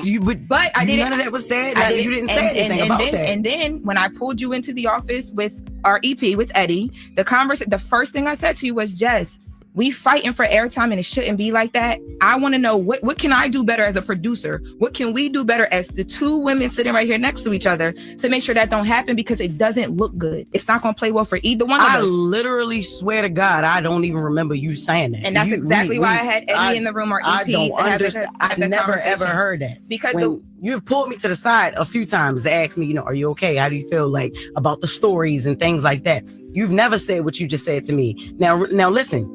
I have said, hush, shut up. But yo, you overtalk. And like I said, I'm not about to be up here fighting for no mic. Like, I'm not doing that. If I already got the job, like, what am I doing? Like, I'm not. It's four voices. Three of us are very opinionated. You know what I mean?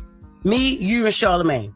I'm not saying Envy don't got no opinion, but he don't jump in every single time there's dead air. You know what I'm saying? When you overtalk. And it's like the only time you can quiet down is somebody be like, shut up or hush. My mom don't even tell me shut up, Jess. I'm a grown ass woman. And I understand. You could have said that on air right then and there. Or right after when you saying you put me in office. You never put me nowhere to tell me that. Because the way that I do things when it comes to my job and my career, that's not what we on. And I told you from the jump, I was never going to give that to you. Okay. Ever. And I did or not. Our first conversation, I said, if I ever have an issue with you, I'm gonna handle it in a way where we can get through a conversation, because we grown. And regardless, you don't gotta love me, you don't gotta like me, but we here together. I'm here. And listen, like I said earlier, the internet loves mess. Yes, you are here. And one of the easiest ways to create mess is to pit women against each other. And you're here because of an opportunity that I extended. No, like that's no. I'm not sitting here like you don't deserve to be here. I'm not sitting here like you're not here. You're not going anywhere. That's first and foremost. Let's get that. It may be my delivery or whatever. But yeah, you are here. I ain't never say you shouldn't be here. I said from the whole jump, yeah, Shorty do the job. Great. She's amazing. That's why I want it to be her segment.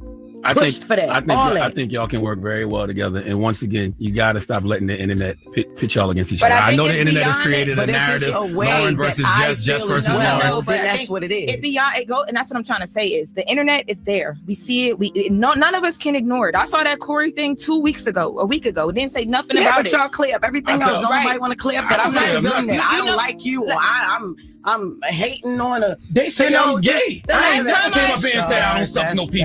That's true though. That's different now. Come on. Well, I just want to say, I just want to say, Jess, what you feeling? We feel it together. And when the other thing happened that I called you about, I said that to you. But I responded to that on Twitter. I didn't send it to you. I didn't feel like I had to, but I did. But I called you about it. The comments. Stop listening to the comments. Let me talk. In real life, we love everybody. Y'all love each other. This can work. It will work. It will work. But sometimes this might have to happen, and it's happening with love. Because when I saw Jess crying, I came in here because I care about you. Have to be okay for all of this to be okay. And I'm a producer at the end of the day. You my talent. We gonna be straight because this is so a lot of updates there. Clearly, Lauren has tried to handle things behind the scenes, and Jess tried to handle it behind the scenes, but just came to a burning crisp. And like I said, there's some breakdown in communication also too. Feelings have to be heard. If Lauren can be heard, Jess has to be heard too. And honestly, like I said before, Jess with her comedian skill set, I think that is great. Lauren with her journalist skill set is great. Charlamagne with his boldness and saying what needs to be said, regardless if people like it or not, that needs to be said. Because sometimes you do need that disruptor to create the connection for a conversation that happened. Then DJ Envy, he knows music, allegedly. So let's look at the comments here. This is messy on the network's part. We should not see this dirty laundry air out this way. The network should have been very upfront about Lauren's promotion from producer or talent and not having strong Jess alone to think that it was something other than what it was. They're basically going to figure out this live and figure out this out in real time live in front of the audience. It's not pretty. See, I agree with that. Very well said. I'm glad Lauren held her own because Jess, you ain't bullying nobody. I like Lauren better. Sorry, Jess, but for the sake of the show, you need to go. Jess has no place there at Power 105 Corporate. Probably thrilled that Jess went on maternity leave so they could bring someone else on. I also don't like how she took out Lauren at the beginning. That's not a real one. You need to blame your producers and Charlamagne the guy. Charlamagne the guy has way more authority than he lets on. He's in those meetings with big dogs. For the sake of the show, we need an actual report with facts. Angela wasn't perfect, but at least she was able to report basic news. That doesn't even seem that hard to do. Just should never blame Lauren or taking anything out on her. Why isn't she saying anything to Charlamagne the guy? I will agree with this comment here. The only problem that I see is the fact that if this was supposed to be a maternity leave, then that should have been what it was, and Lauren should have went back to being a producer. There should have been clearer communication, right? And obviously, Bravo Rex, with all due disrespect, and I don't mind doing this because I got time. Okay, so there's yours. Now, listen, I'm just doing this to make a point. Okay, I just want to see something, right? And honestly, at this point, I'm really good with where I am, socially, mentally, otherwise, every fashion that you can think of. But I really want to make it clear to everybody that at some point in time, we got to keep it a buck.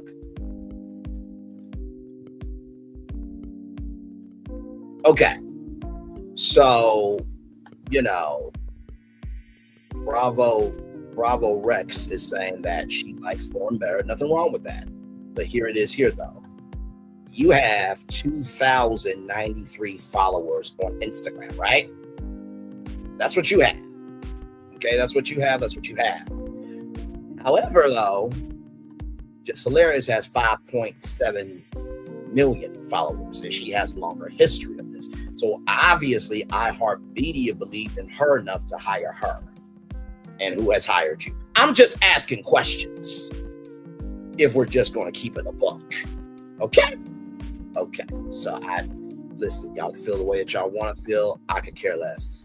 You don't get to talk about other people when you don't have the capacity or comprehensive brain cells to form a brain to do a fifth quarter or a half of what Lauren or Jess does, or Charlamagne the guy, or DJ Envy, or anybody in the game of me. I heard that one loud and clear, but and I don't know where this is headed, but it doesn't look like cooperation and harmony will be the destination. This should have been meeting behind closed doors. I agree with that. I like that Lauren is educated, brings an intellectual perspective. April Watts, from a programming perspective, there is space for both women. There should be no competition, where there is no comparison. Lauren is a technician, Jess's personality. Lauren can't do what Jess does, and Jess can't do what Lauren does. They both bring something different that is valuable. Comparing them or trying to replace Jess with Lauren is laughable. Carve out space for Lauren that highlights her skills and let Jess continue to be Jess. This isn't rocket science. April Watts, can you please say that to Bravo Rex? Because it seems like you have experience where Bravo Rex will never have experience. So I just want to say that, because that's the way that this should go. That's the way that this should go. That's the way that this should go. Lauren's professionalism is applauding energy, exemplifying true journalism etiquette. The underlying issues that Lauren is bodying her spot and just feels unneeded. I love them both. What Lauren survived, she really needs her own show altogether. Lauren's professional. We need that. Well, Lauren definitely knows a thing or two about conflict resolution. It seems like Lauren's very secure in her position. Just as fine for whatever position she's got left. Business first, everything else second. The girls that get it, got it, keep shining, baby. Lauren Wilson. No, just can't be telling her shush or shut up or hush. That's disrespectful. It is. It absolutely is. But also, too, I think in the same token, if this has been a consistent issue of over talking, in radio, there's a thing called dead air, and they do not want any dead air. So I'm sure that Lauren was just trying to do her job, but if everybody's over talking, nobody can hear anybody. So I think there's a way to do everything, but I do agree there's a way to do it. Lauren LaRosa upgraded the show. Stay humble. Y'all are so cold on this comment. Just has a valid point. I get that her delivery is a bit harsh, but her frustration shouldn't be dismissed. While this makes for good radio, no good comes from two black women being pitted against each other, have to fight out on the air like goddamn gladiators. I agree. Woo! Finally, everybody, got a positive news story for you. I saw this during a commercial break, and definitely wanted to bring this to y'all. So this is from House of Highlights. It says right here, this young man was just told he has the highest grade in biology class. He told me he's never had the highest grade in any of his classes. He broke down and cried and didn't care what his classmates thought. All I could do was hug and celebrate with him. So here it is here.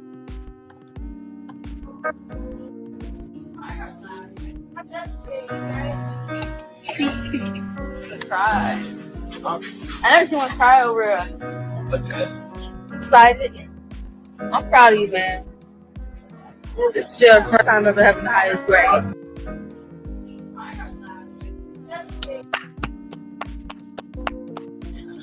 I just want to say to you, good sir, it is okay to cry, it is okay to feel, it is okay to be rejoicing. Sometimes in life, it's not about winning everything, but it's just recognizing that you have done the work to get towards that victory, and you deserve that, good sir. So well done to you. I'm going to read some comments here. I'm proud of you, young man. I'm glad that person reporting didn't have child should make fun of him for being emotional. I'm happy for him. That's really awesome, bro. Encouragement is priceless for young men, yet sadly, rare. Well done, bro. This moment's going to change everything for him. Congratulations. Keep up the greatness. Go feel. There needs to be a partnership there between you guys and him, because he is a GOAT for taking in that love for sure. Hard work pays off. Proud moment. We need to spread more love to people that deserve it. But I agree with you. Respect a kid getting good grades, happy, emotional about it, peers and staff encouraging and supporting him. That's what education should be about. I love when boys/men show positive emotions, especially when it comes to education. Keep it up. Hopefully this fuels his passion for biology and sparks a long, successful career in the field. Reasonable reason to cry. Good for him. He probably studied for the first time and probably found out. Really, I'm not going to finish that comment. That's just a hater. Powerful tears of joy. I pray that this is the first time he's so proud of him. Black brother, looking at joy right there. Now, this is gangster. And it is, y'all. So, I'm gonna turn on my camera now because we done the whole show for over 3 hours. Yes, we have. Woo! What a show! What a show! What a show! What a show! And I'm glad for it. I am glad for it that we have made it do what it do with today's show. Like I said, this is probably one of the most high energy, intense, and emotional shows that I've done, but I do believe that everything that needed to be said was said, and if it doesn't apply, let it fly, but if you let it fly, it must apply. And we have to be understanding that the world is bigger than us, and we can understand that, we'll be able to come together as a world and not separate from each other as a world. Meagan Good, like I said, I don't think it's a good move for you to marry Jonathan Majors, but hey, who am I? Who am I? But also, too, you have to deal with him. So we'll see how that will go. Just hilarious. I do believe that you have the right to your opinions. I also believe Lauren LaRosa also has the right to be there as well. So hopefully you guys will work that out because life is too short not to have things work out. You know what I mean? And I think both of y'all really have quality skill sets there. And by the way, shout out. Let me just say that one more time. Shout out to, let me get that comment back up here. Shout out to April Watts Live for giving a very balanced, nuanced, and intelligent perspective. And I'm going to just say it again. You should never talk about somebody else and what they can and cannot do when you've never been hired to do a fifth quarter or a half of what any of them do. 2,093 followers compared to 5.7 million followers, just hilarious. Just saying there. With P. Diddy, bro, you should have known that the call was going to be recorded. You should have known, in some shape, form, or fashion that was going to happen. Dude, May is going to be here before we know it, and I feel like it's going to be a guilty verdict for sure. Ray J, you're a piece of shit for what you did to Princess Love. You don't deserve her. Kanye West, you called Jay-Z, Beyonce's kids retarded ass kids. Now, if Jay-Z and Beyonce want to retaliate, they got every right to do it. And I said what I said. Not to mention, too, how dare you put your daughter that you said you almost unalived in a situation where, you know, Diddy has all these charges and you're hurting your child, not helping your child. And I hope that your rights are terminated permanently, that you're not even existing as a father in their life. Monique, it was wrong place, wrong time, and wrong space for you to do what you did. You know, to Angie Stone for you to have a point, and then the federal government, you know, making segregated places not valued in federal contracts. We got bigger assignments, y'all. And then finally, that brother who cried over having the highest grade in his biology class in his first grade. Sir, keep your head up. Keep moving forward. And I promise you what's to come is better than what's been. With that being said, y'all, it's time for the best outro on YouTube, everybody. Well, not the best outro on YouTube. I'll give that to y'all in prime time. Beyond the Gates is on right now, 19 minutes into the show. That comes on weekdays at 2 Eastern, 1 Central, only on CBS. And also, too, you can catch that on Paramount Plus and at CBS.com right at 6 o'clock. I think March Madness is happening this week, so Beyond the Gates could be preempted as well. But enjoy the commercial break and fireworks that are happening. Enjoy the commercial break and fireworks that coming your way for that day that's happening right now. And I'll see you all back here tonight at 6 p.m. for Temptation Island. All right. One love, much love, all love. I feel the love and send it right back to you. Bye, everybody.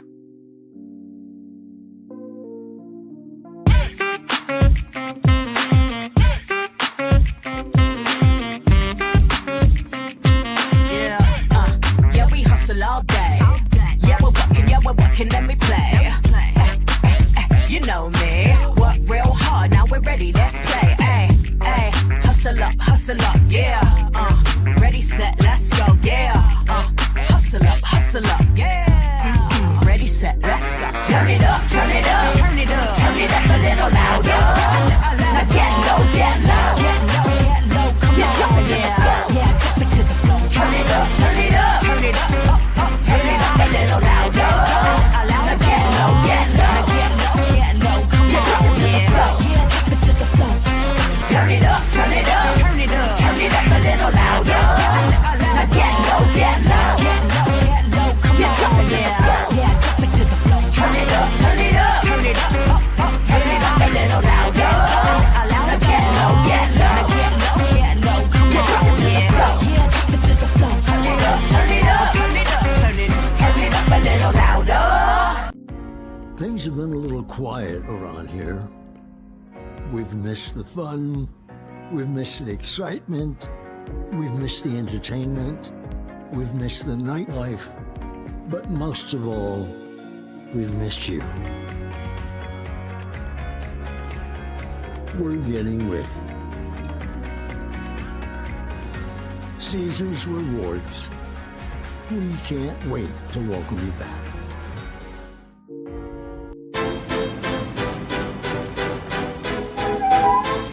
This is for all you multi-talented, multitasking, multi-everything people out there.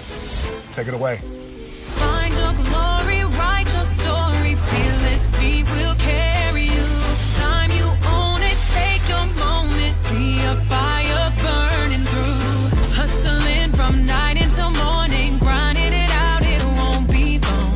Feel your power, it's your hour, you inspire, you are strong. Enjoy your Zoa. No applause?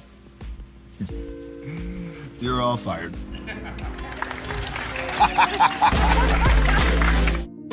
Now that you've reached the stage in your life where quality television is important, Nubian TV is a black network that speaks to your lifestyle.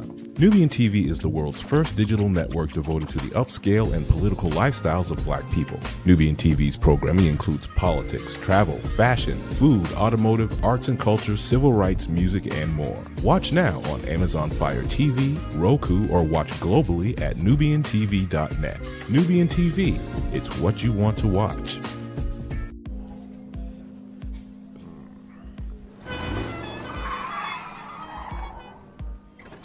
Come with me if you want to live a more delicious life.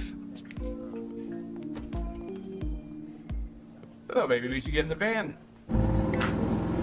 In this world, we don't get to control much. The past, male pattern baldness. What geese? Got one right now.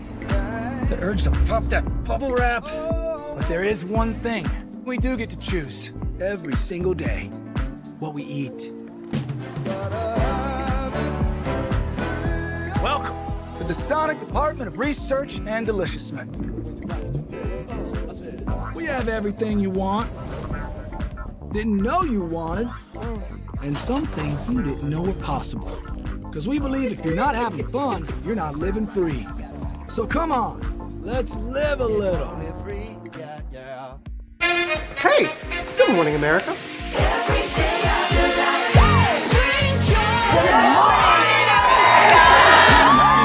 Good morning, America. Good morning, America. Good morning, America. Money. Are you ready? They are ready. Covering the biggest events in the country right now. There's a lot going on here. It's always a good time. That's what the show's about. That's good. Really good. Very good. Coming in hot. Jimmy coming in hot. It's far from elementary. Oh. Good morning, America. I'm not going to try to strut like Michael or anything. I have known George a long, long time. Have you ever known him to dance? Look at that face. You don't just see it, you feel it. I'm in. I'm in. I'm in too. I'll be here. I am here and so happy. I'm in. I'm in too. I'm in. That tells you something when Snoop Dogg's in. Michael, George, Lara, Ginger.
Prepare for a journey